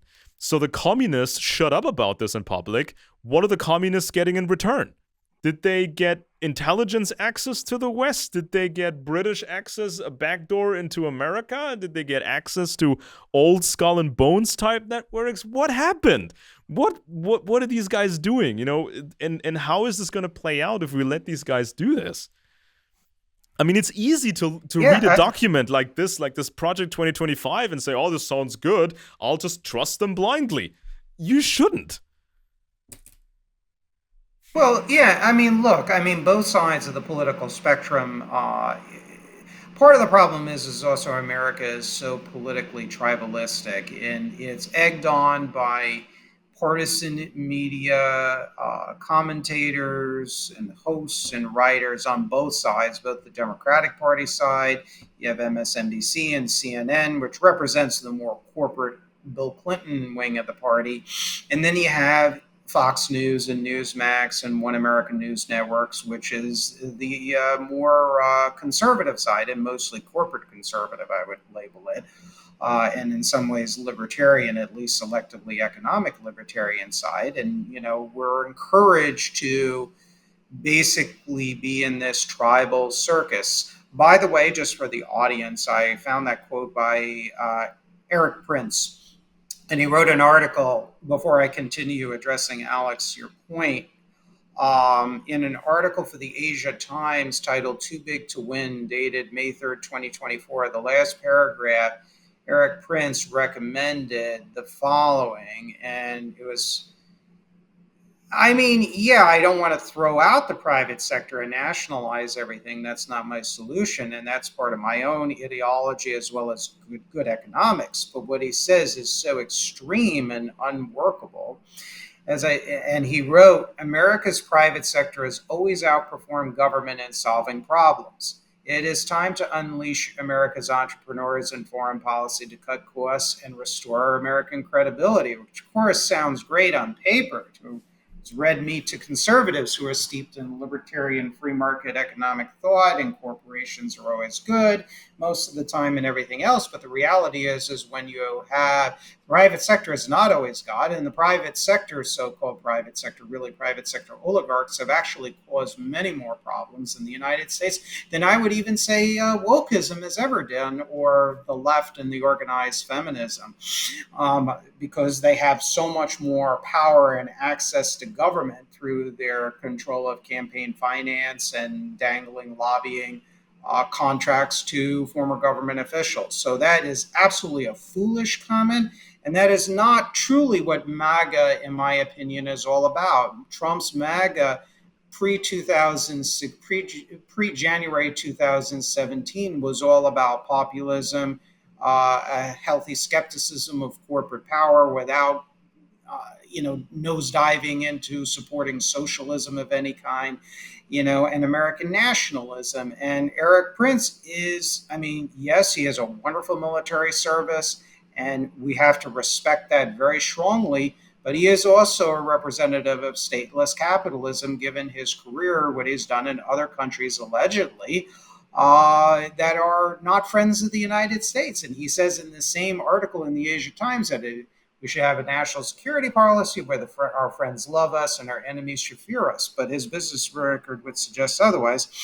Now, to talk about also the American political climate here, which I wanted to go, your comments made me think of that there was a former Republican congressional aide. His name is Mike Lofgren. And I think I'll kind of we can close on this point, and then you can add additional comments and we can do our closings. He said, Lofgren wrote, could high unemployment, an intractable merchandise trade deficit, and the hollowing out of the U.S. industrial base all be redressed by the promotion of domestic manufacturing, as the Republican Party once advocated back in the 19th century? Could the money saved from endless wars and bribing foreign client states be better spent giving this country a public infrastructure worthy of the 21st century? None of these solutions is impossible, but achieving them will require reorienting American politics away from serfdom to corporate money, the demands of the military industrial complex, which I am for a military industrial complex, but reformed properly, incitement by radio clowns, and the dead hand of discredited ideologies. And it will require a new and more serious attitude on the part of the American citizen. Politics is not the Army Navy football game, still less the enthusiasm of the Roman mob for the chariot races and the Circus Maximus. And I think that's your comments kind of triggered a thought. And really, that's part of the problem, is how the American electorate has been shaped. We're all busy, we're all working, we're supporting our families. Many of us don't always have the time to do the research, to really dig in. And it's very uncomfortable. These are uncomfortable facts. These do not give me great joy.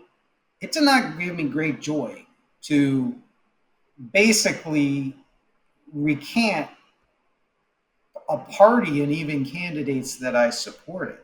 Those of you who knew me in high school knew how much of a staunch Republican and conservative and Reaganite I was. Then I moved over to the John Birch Society out of curiosity, left that movement, not on bad terms, and eventually you just see reality unfolding to you. And I see it all the time on social media. People are prisoners of their ideology. It's either Biden and Clinton can do no wrong. They're wonderful presidents. President Carter was the greatest humanitarian in the world. And look, I salute his work for Habitat for Humanity. But as president, he had deep problems, and the same thing on the Republican side, too, as well. So I think the biggest problem in America, one of the problems in America is much of the electorate is so much they're prisoners of political tribalism and ideologies, weaponized by people that don't always have the interests of the American people. I'll tell you an anecdote that I know. Somebody I knew worked for one of Trump's legal teams, let's just say. I'm going to leave it at that. Not mentioning any names or who it is, I'd just be respectful. And they knew the former president personally and worked with him and worked with his campaign people, allegedly. And apparently, they would make all kinds of jokes and nasty comments about the Trump's base, the deplorables, as Hillary Clinton derisively called Trump's supporters, or half of them, as she said. But it was Trump's people that were, or at least a portion of them, that were making all kinds of nasty comments about them on class-based terms. There was this. So this is what we're dealing with. It is, in a sense, an undeserved anti-aristocratic aristocracy that has developed. And it has carried on from the United States, too, as well. I mean, Quigley, you pointed out earlier, talks in his book, Tragedy and Hope, of the unity, and you talked about Mountbatten as well here, the unity and the affinity between Anglophiles and communists. And I view the term Anglophiles as more your free trade liberals and big business Standards and things of that nature. So that's how I read that term. The John Birchers read it literally as conspiracy. This is not just about conspiracy, because it really doesn't delve into the how and why and the motivations of all these different actors and actresses in business, in politics, in our geopolitical enemies, in the communist and socialist movements, etc. So I mean, I recently saw a clip online. I think it was on X. This is just a short bit. I think it was Kamala Harris and somebody else. I think somebody from a minority ethnic background. And so they were just patting each other on the head, how great they are. And they talked about some left wing cause. But the way this was shot and prepared, that video, right? So you could see that both people, they were professionally groomed. They probably have each an individual team just for the hair. They have people for the makeup. Then they have the camera guys and the expensive equipment. And then they have lighting guys who set up the lights and everything. The clothing was very expensive, most likely tailored, and they looked like aristocrats. And they talked about, well, you know, mhm. we're the left, we're just the heroes of the working class and all that nonsense. But they looked and felt like aristocrats, and so they may not be traditionally white, but everything else just fulfilled that perfect aristocratic cliche. And there was another clip a while ago that was posted, and this was, I think, the left-wing filmmaker Michael Moore, and he was ranting about the Trump movement, the MAGAs, and he was describing the technique used by the Trump people, and he was just explaining this in very simple terms. He said that they're making people angry, especially the people who don't have a lot, the people who are angry anyways, and they make these people more angry. And then they tell them, if you vote Republican, you can, how did he call it? You can throw like a grenade into the system. It's like your vote is sort of Yes, like a weapon. yes. It's sort of like a A weapon. giant he said a giant fu to the system, or Yeah, giant middle exactly. finger. He said, Exactly. And hmm so I'm yeah, listening to this and I'm thinking, yeah, but isn't this kind of the grift that was used for so long by the left? They do the exact same thing. They go to these people who are miserable and they tell them, we got the solution. If you vote Democrat, then you can just beat the system or something. So it's just a leftist complaining that somebody else was stealing that technique, right? And I mean, when I mean, I got some notes here on Project 2025 about the Federal Reserve and the monetary system, how governments have abused the system in the past to print money. Yeah, like Republicans too, right? Like under Reagan, they're more debt. Under Trump, more debt. So yeah, it sounds nice what they're saying and all this business rhetoric, but what business can you start today in America, or what business can you run in America today? I mean, you want to do retail, you can forget about retail because that's in the hands of a few mega corporations that sit offshore most of the time. You want to do maybe a restaurant, you can forget it. You service kind of company, that's pretty tough. You want to do a media company, you can forget about that most of the time. I mean, and then you see these big players, these hedge fund types. I mean, even Vanguard. I mean, something like a behemoth like Vanguard, right? And there's some overlap between Skull and Bones, Vanguard, and the Brits. And so they create these investment vehicles, and they can say, we're putting money into, maybe, was it something like Netflix? Or I think they may be into Netflix. We just we just put money into this thing, and we run at a loss for 10 years. By then, all the competitors are dead, and then we make money. Usually, that doesn't even work that well, but they just kill off all these other businesses. And they do address that to a certain degree in that document, but if you know who's attached to Project 2025, what can we realistically expect from these people? Right? It reminds me of how large parts of the libertarian movement have been bought by these giants, and they just use libertarianism as a thin smokescreen, a thin facade for their gig, their grift. And so they can shield themselves from criticism. Anybody who criticizes them, you could say, well, these critics are just leftists. The critics are dumb. These critics don't understand economics. We're just all about the free market. But then they're married into the state, or these Mm-hmm. people are everywhere. They have people in government and they have people in the business world. And the average peasant citizen, they can be exploited by corporations and the state. And sometimes it's even the same people behind it. So this is just like what the British had done in the past with their vehicles, like the East India Company. Was it government? Yes. Was it private? Yes. Do they really make a distinction? No. Do they care what you call it? No. Do they care what you think? No. So do we really trust these people? Because these guys, I mean, we talk about the CNP and Prince and DeVos, these people are also tied to the Mercer clan. And the Mercer clan was pretty big into psychometrics, Cambridge Analytica. That's been used for the Trump campaign in 2015 and 2016. So they know how Americans think, and they know how Americans will react because they can run these simulations in a computer. And so they know what you want to hear, so they can figure out what exactly are the sentences that give them the most effect from the audience.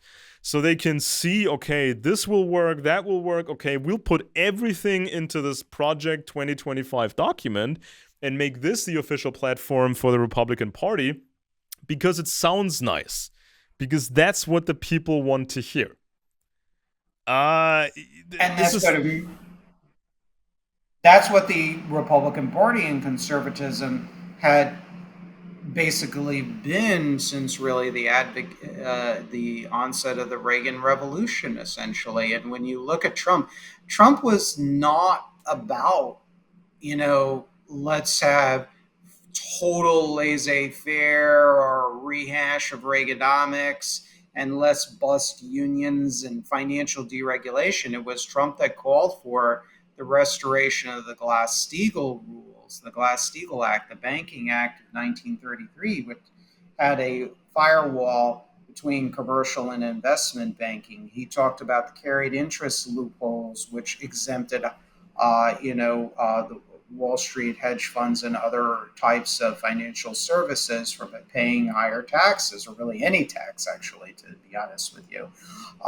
He talked to union workers. He garnered in 2016 37% of the AFL-CIO votes. He garnered about even 12 to 13% of the Bernie Sanders voters in 2016 too, who normally would vote Democratic, and particularly for progressive populists and left-wing Democrats, but they saw Trump as a reformist who was far better than Hillary Clinton on economic policies. Trump talked about, revising our free trade agreements and whatnot. And there were some efforts, to his credit, in that direction. They never really went far enough. Why? Because Trump, like Reagan, brought in people that actively sabotaged his stated agenda. Steve Mnuchin. You look at Steve Mnuchin, Gary Cohn. You look at all these people. What was Trump's biggest pre-COVID uh, signature achievement? The Tax Cut and Jobs Act of 2017. Well, you read my paper.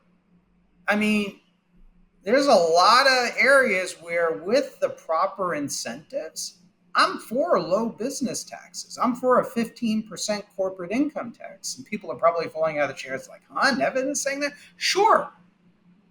I am for those lower taxes as long as the bills of government, we come to an agreement what government is good at and what the private sector is not good at. We take it from there, leave most functions in the private sector, more than the government sector. But you also ban certain economic activities that don't help the American workforce. It doesn't help American national security, and it ruins the credibility of free enterprise, like stock buybacks. Stock buybacks were legalized by President Reagan. They were, for decades before Reagan, they were banned because it was considered stock manipulation, which injured the country further in the Great Depression. And I know the Great Depression is a hotly debated historical topic. But that kind of deregulation of the 1920s, which allowed at the time stock buybacks, stuff that even President Hoover criticized when you look at the historical record, the short sellers, calling them worse than foreign adversaries and traitors to the United States, short sellers on the stock market, that those activities were made legal. And what did Trump's tax cuts bring us? Not more Mm. well-paying jobs. I mean, even Gary Cohen, who was then the head of the National Economic Council, he asked at a meeting, he said, look, how many of you corporate executives are going to create jobs if you get this increased tax cut? Only a few hands were raised. That is dozens and dozens of executives. Where did much of that money went into? Stock buybacks. Okay, so that was his biggest legislative achievement when Trump at the same time was saying, well, I know these people and they get away with murder and cheating on their Mm. taxes. He said that time and time and again on the campaign trail. And conservatism, Conservative Incorporated, like the Heritage Foundation, Glenn Beck, Mark Levin, I remember this very clearly. They were saying Trump was a socialist, he's a national socialist, he's a Marxist, he's a progressive Republican, he's a big government Republican, and we can't support him. We got to support Jeb Bush, we got to support Ted Cruz and everything else. But what happened? I think one of the many original sins of the Trump administration and Project 2025 illustrates the partial curdling of the positive aspects of the stated Trump agenda pre 2017 was that conservatism incorporated those same Mark Levin's, Glenn Beck's, and others, the other apostles of Reaganomics, were let in the door and they basically sabotage the Trump agenda, the original MAGA agenda. I mean, one of the things I liked about Trump, and I definitely appreciate your patience. In 1999, Trump said in an interview back in 1999 that the far right, the far left, they don't get it quite right, and he was really posturing more as kind of a moderate, a sloppy kind of moderate sort of conservative, if you will. I mean, you know, uh, here you have Mark Levin warned what I see developing in 2015, 2016 is not a conservative coalition, but a coalition on the Republican side of big government advocates. The Republican Party now is a party of progressive Republicans, Theodore Roosevelt, the protectionists, Ross Perot, Pat Buchanan, the no growthers. And Levin dubbed Trump supporters as, quote, pseudo morons and phony intellectuals who are believers in agrarian national populism. I mean, Mark Levin is a very unimpressive person. I actually call him the Goebbels of globalism because he was actually a hardcore globalist who was all for free trade with China. But what happened? A senior aide to a member of the House Freedom Caucus, and this was in a Breitbart News article years ago, reported many members of the Freedom Caucus, which is a hardcore Tea Party libertarian wing of the Republican Party in the House of Representatives, never opposed Paul Ryan's positions on trade and immigration the way their constituents do. So they were more than happy to ignore and cast aside the policies that got Trump elected in exchange for going along with Paul Ryan's policies, which is Reaganomics. They'd rather keep the status quo and march lockstep with Ryan and have to stir things up by electing someone who would fight for Trump's mandate and fight to fulfill the wishes of the American people. And this person, another congressional aide to a member of the House Freedom Caucus, admitted everybody in the House Freedom Caucus and the establishment at this point is looking to play the reconciliatory game of saying, well, Trump was really saying what I've been saying all along. Of course, we all know this isn't true. The people who voted for him don't think that's what he's running on. I worry we've got establishment Republicans like Mike Pence and Reince Priebus trying to tell Trump that the people who voted for him didn't really mean X or didn't really want Y. That worries me. And that's where really, Trumpism really got betrayed. Conservative writer Henry Olson asserted that since Trump's populist nationalist policies do not sit well with the, quote, Republican Party's business conservative wing or its, quote, liberty conservatives, virtually all of the signature proposals he was elected on were, quote, watered down or ignored or are in limbo. Olson claimed it's as though Jeb Bush or Ted Cruz won after all. Freda Levin, a Koch network donor, stated on many issues, Trump is a blank slate, so anybody with expertise is in an amazing position to shape his agenda. And Mark Levin, in a roundabout way, he said, I believe that Trump concludes through his own way of digesting issues and processing issues that the principled, conservative, constitutional, capitalist way is the right way. So when people say principled, conservative, constitutional, capitalist, it's like when fascists and Nazis and communists say social justice.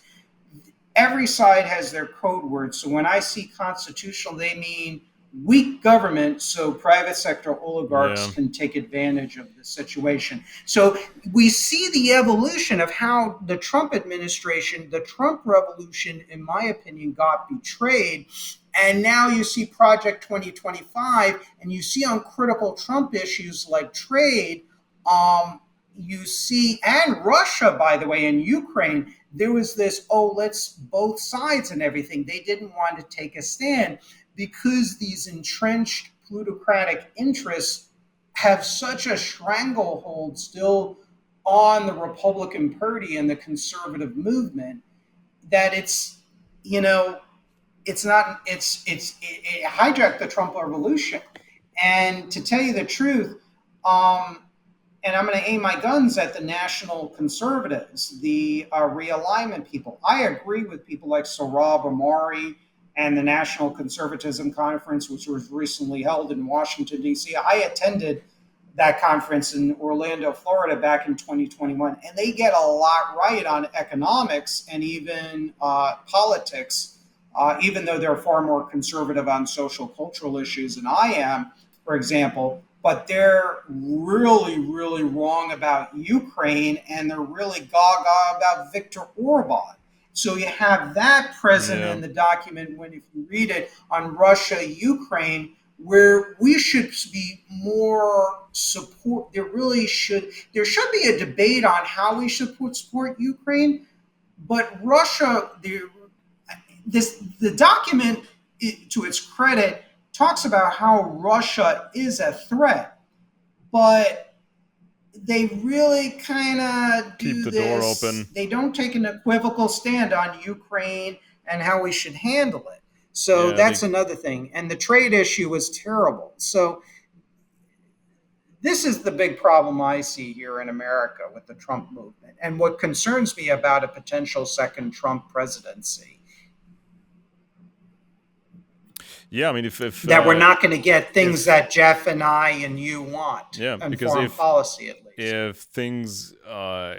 things go into the direction that we are concerned about, this will not only be bad for the voters, but this will also give a big push indirectly to the left, because if people get angry and people get mad, guess what they're going to do? They're going to fall for the other group and start voting Democrat. And also, this is like my last point, I would strongly recommend something to conservatives, especially in America, but also everywhere else.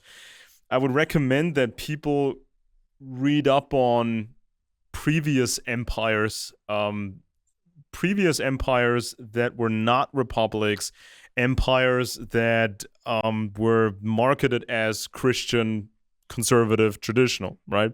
So look at Britain, look at Tsarist Russia, and then you can start to see how this works, right? So in Russia, for example, the aristocracy was about 1.5% of the population, and everybody else was just a peasant serf. And of course, there was a little bit of an in-between group, but these people really didn't have anything and didn't have any control. And it was really hard to be in that middle section. I mean, you could work your butt off your whole life, and then something went wrong and you were left with nothing. And then the aristocracy in Russia itself, many aristocrats didn't even own much. So you can look up these numbers. Like there was a sizable number of aristocrats who only uh, owned about 100 peasant serfs, which is not a lot. And then you got the bigger guys that were close to the throne, which became more and more German, like the House of Hessen. So you had like the female czar Catherine the Great, which is like the favorite of Vladimir Putin today, among next to Peter the Great. And Catherine at some point decided to reconstitute or reorganize the aristocracy because it was badly organized, like everything in Russia. And then she gave away, I think it was 400,000 serfs. She was giving it away as gifts to select people because that, in her mind, would stabilize the aristocracy. So she was handing out human beings like candy. And many aristocrats, they owned like 100 peasants. Okay, so even if you make it out of the peasant class, then maybe you're in the top 10%, but still your life is very hard and complicated. And then when you make it into the upper class, that doesn't mean you own a ton or you can keep it for a long time. You're still not really safe. So if you favor a system nowadays that is like an old system, you have a 99 or you have a 99+% chance of being kind of miserable, or you have a super large chance of being miserable, a small chance of getting by, and almost zero chance of really making it. And look at Britain. Look at how they treated their own people. I mean, super special forces soldiers, how they were treated. Higher ranking or middle-level intelligence people, how they were treated, how little money they made, how little they had control over their own lives. Nowadays in Britain, how miserable it is when you consider yourself upper middle class, you pay the mortgage for a 1.5 million pounds home, and it's this tiny little ugly house somewhere in the London area. These houses are terrible. And then you have to pay for private school for your children because you don't want them to fall down the ladder again, because you worked all your life and your parents worked all their lives to maintain that status. You work your butt off, and now your children have to go through private school. That costs you an arm and a leg. See, for example, Nigel Farage, who I think will become a member of parliament. He spent almost all of his money on private school for his children. And there's many Brits. They make 200,000 a year, 150,000 a year, or then you get these couples and they each make 150, 200,000 a year. They own or pay for a dinky little house, and they have car payments and they pay for private school for their children. These people are barely getting by. And so in America, if you have this supposed 2025 Wonderland, you can decide working for a big corporation. You can work for a bunch of coked up crazies who still think it's 1985.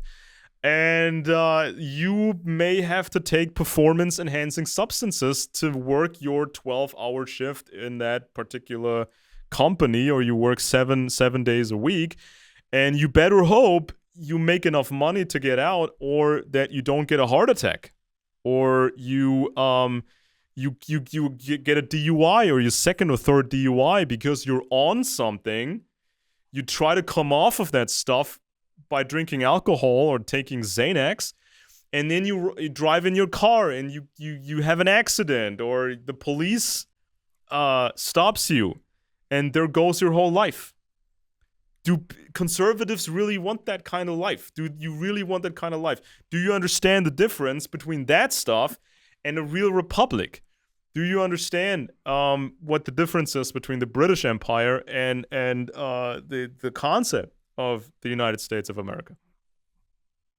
Yeah, no, I think that's an excellent point. You know what it made me think of the columnist Peter Hitchens from Britain, and we were talking about the life situation in Britain. The same problems that are afflicting the upper middle class, and the working class, and many independent business people and professionals in Britain is the same things and same struggles of many people here in America. And Peter Hitchens wrote in an article, and I'll close on this, and then we'll make closing, you know, comments on where we can find our works and things of that nature. Peter Hitchens, he declared, "I am so sorry now that I fell for the great Thatcher Reagan promise. I can't deny that I did. I believed all that stuff about privatization and free trade and the unrestrained market, which, by the way, I'm saying this now, which allowed intense Chinese and Russian penetration of the London financial markets, the City of London financial markets, as well as also British real estate." I continue. "I think that I may even have been taken in by the prophecies of a great share-owning democracy. I never thought I'd yearn for the National Coal Board or British Steel or, good heavens, British Leyland. But I do begin to feel I was fooled into thinking that what was coming next would be any better. At this rate, it may soon be much, much worse." And while Hitchens wrote that the coffee and the restaurants are better, the essentials and quality of life are harder to find than ever. He says a good life in an honest place, a solid, modest home big enough to house a small family in a peaceful, orderly landscape, good local schools open to all who need them, reasonably paid, secure work for this generation and the next, competent government, and wise laws. Hitchens wrote that the, quote, remains of our steel industry are vanishing not because nothing can be done. Any determined government could save it if it really wanted to, but because we're still worshiping that free market dogma that captivated us 30 years ago. Look, I, like James Burnham said, look, I presume in favor of the free market, minus von Misesian abstractions, as he referred to it in a letter to the reader of National Review magazine back in 1971. I'm with Burnham. I'm with Russell Kirk, if you want to take the conservative side, and many other conservative thinkers that are for free enterprise, but not just total dogmatic free marketeering. And I think conservatives have to make a choice. And it is a time for choosing, as Ronald Reagan and of course Ted Cruz would repeat Ronald Reagan saying that. It is a time for choosing. And I think we have to choose between worshiping at all costs market fundamentalism and reprioritizing and viewing the free market as a tool to enhance public welfare, national security, innovation, and industrial policy. We also have to recognize that donor-driven ideology has discredited conservatism. It has allowed us to pursue trade policies that have enriched our enemies. It has made our society more materialistic. The greed is good generation of the 1980s.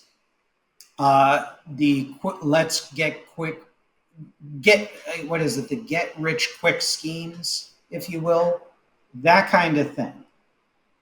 That needs to be put on the back burner. We have to recognize that the free market, so called, has severe problems, that has ushered in a lot of issues that is plaguing Britain and the United States.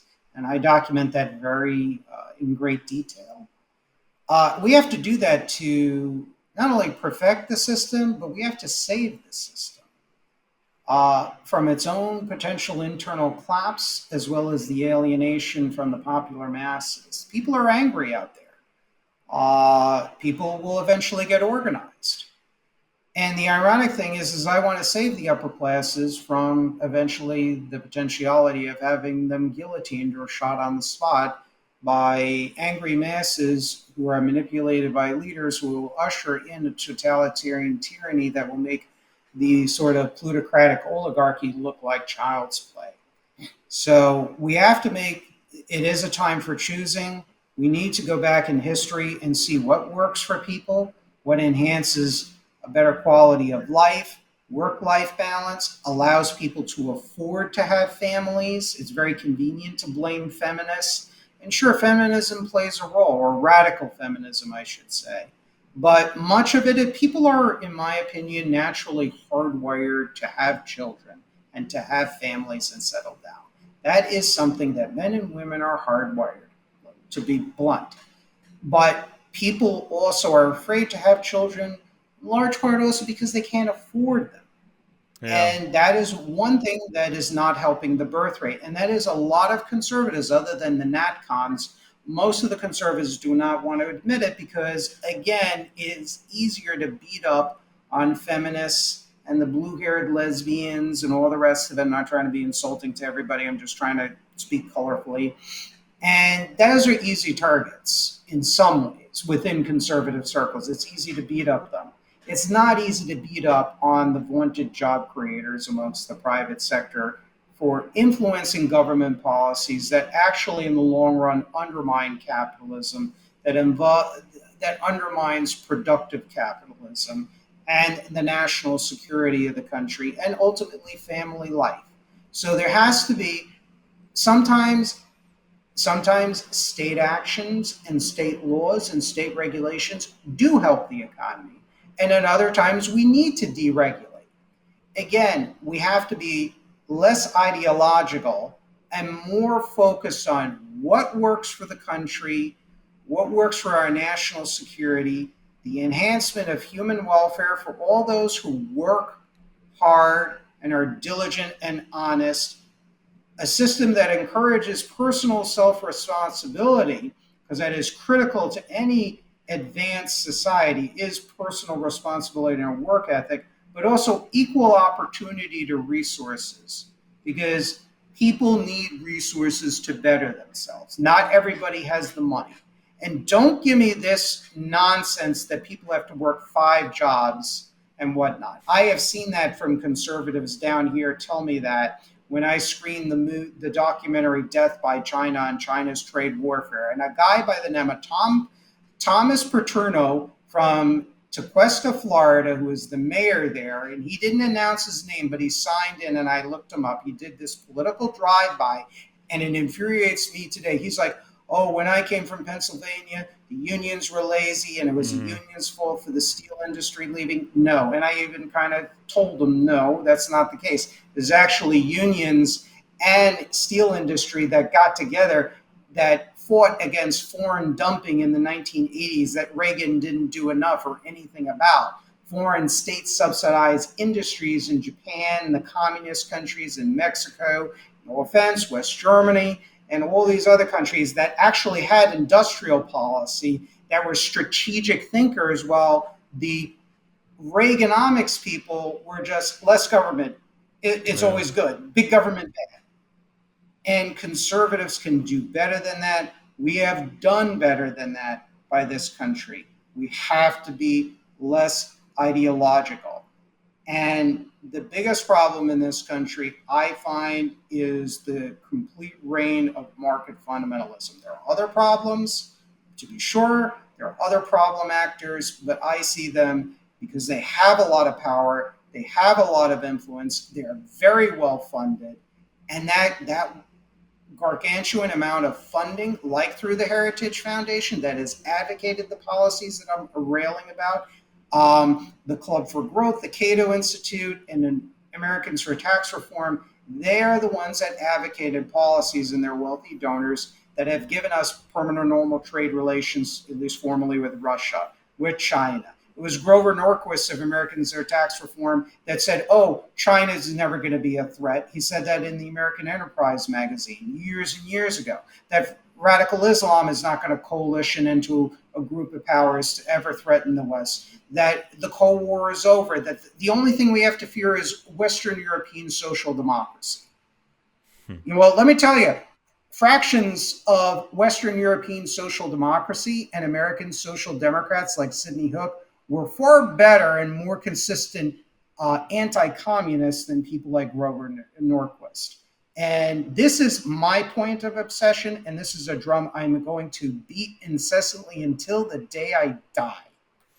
And I leave the Yeah. floor to you. Yeah, because it's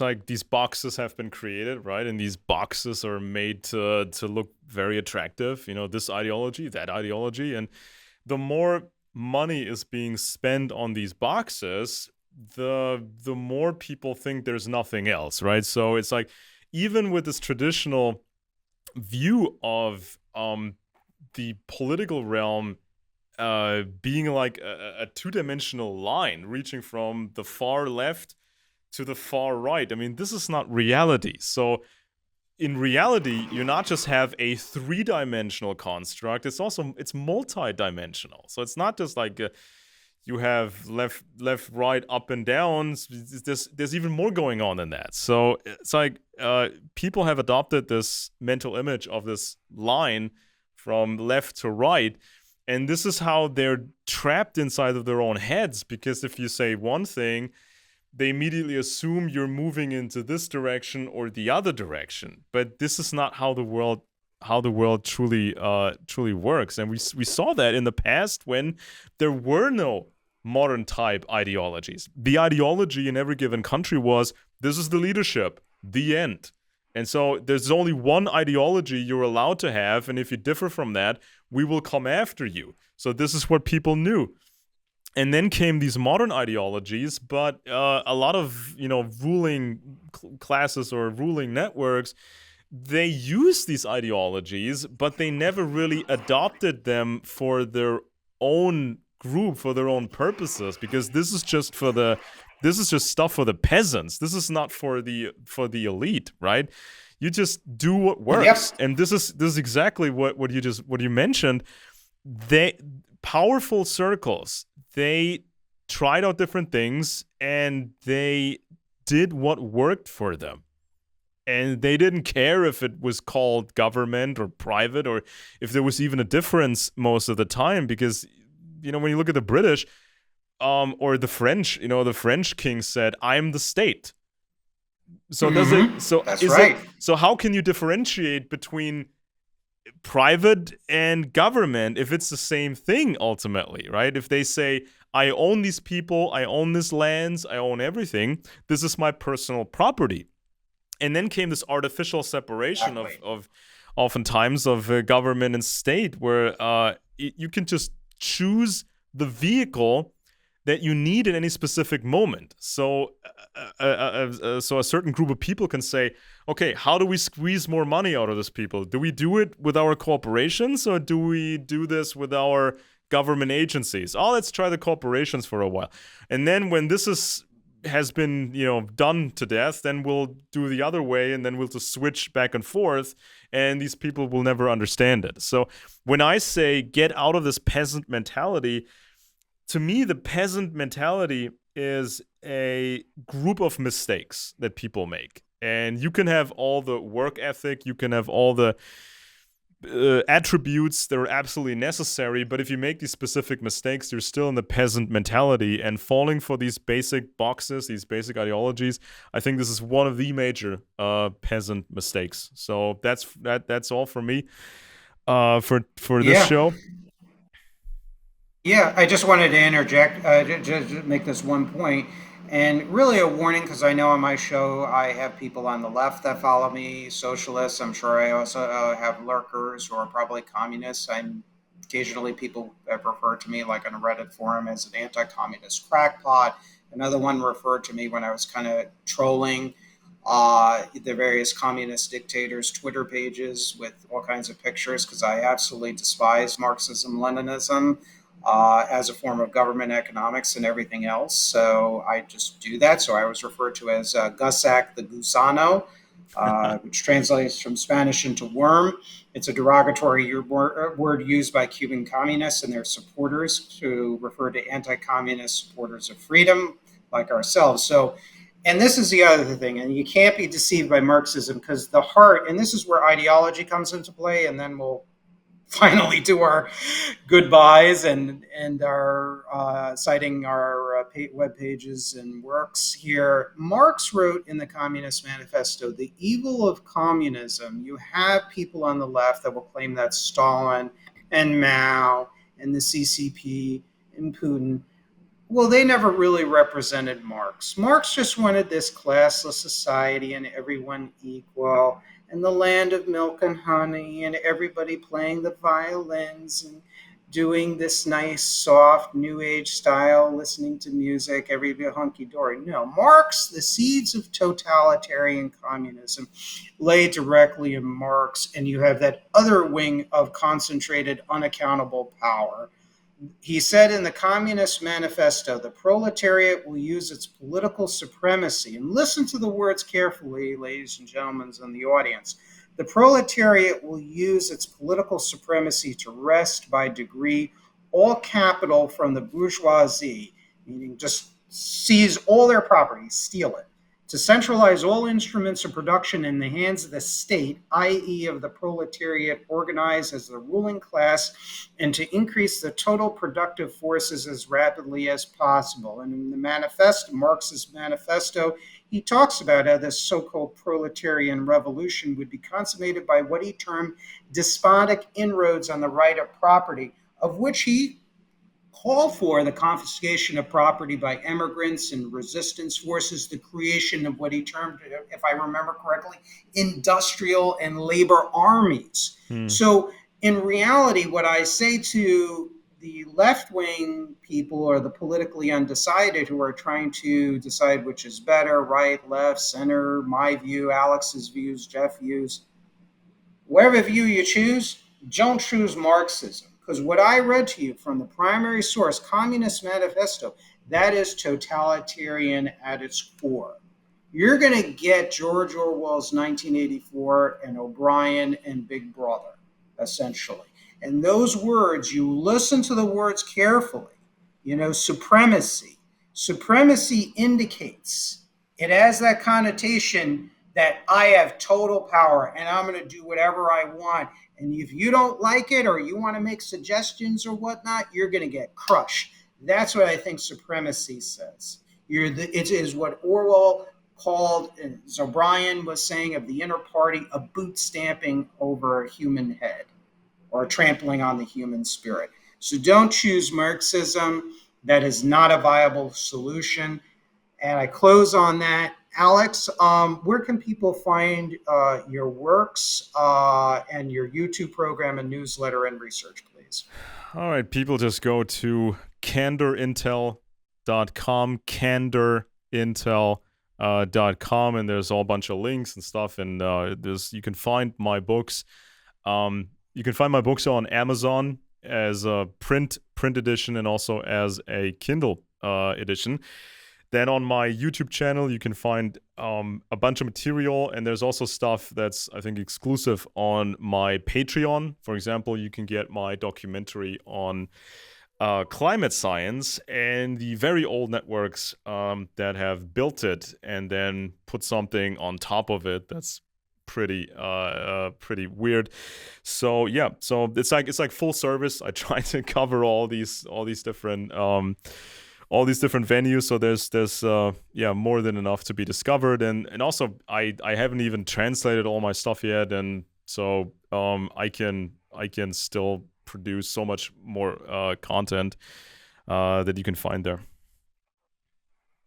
Yeah, great, excellent. And by the way, Alex, to the viewers here, has written a paper detailing his analysis of Project 2025. I urge people to read it. It's well written, well reasoned. He also created a podcast recently about that. It's available on his Candor Intelligence Network YouTube channel. As for me, I'm Nevin Gusak. I'm the host of the, now aptly named Politically Homeless podcast. Thank you all for subscribing to the channel. We've recently gotten an uptick. We're about 922 subscribers. Thank you all so much to the subscribers out there. Thank you, Alex, for being, as usual, a great guest and co-host of the Wilderness of Mirrors show, which is a subset of the Politically Homeless podcast. As for my newsletter, I have a new newsletter where I recently dropped a free version of a research paper, policy paper called What is Radical Civic Nationalism? It's going to be a subscription newsletter. Moving forward, it is something that people will have to pay for. Many other authors do that. They do charge to read the newsletters. I do put in quite a bit of work in there. and a lot of research. It's going to be probably about $10 or less per month. So definitely subscribe to if you choose. Feel free to comment. I'm going to be dropping a link in the below the description of this show once it's done and uploaded. Alex, thank you so much for being a great co host. You've been a wealth of knowledge, a lot of deep historical information and analysis, and looking forward to doing our next show. Yeah, that will be. We'll be announcing the topic maybe beforehand, or maybe we'll just record it and surprise everybody what the next topic is going to be. All Okay, right. great. Thank you all. God bless the West, the United States, our brothers and sisters in Germany. Everyone be safe. God bless and take care and do good to each other. Bye bye.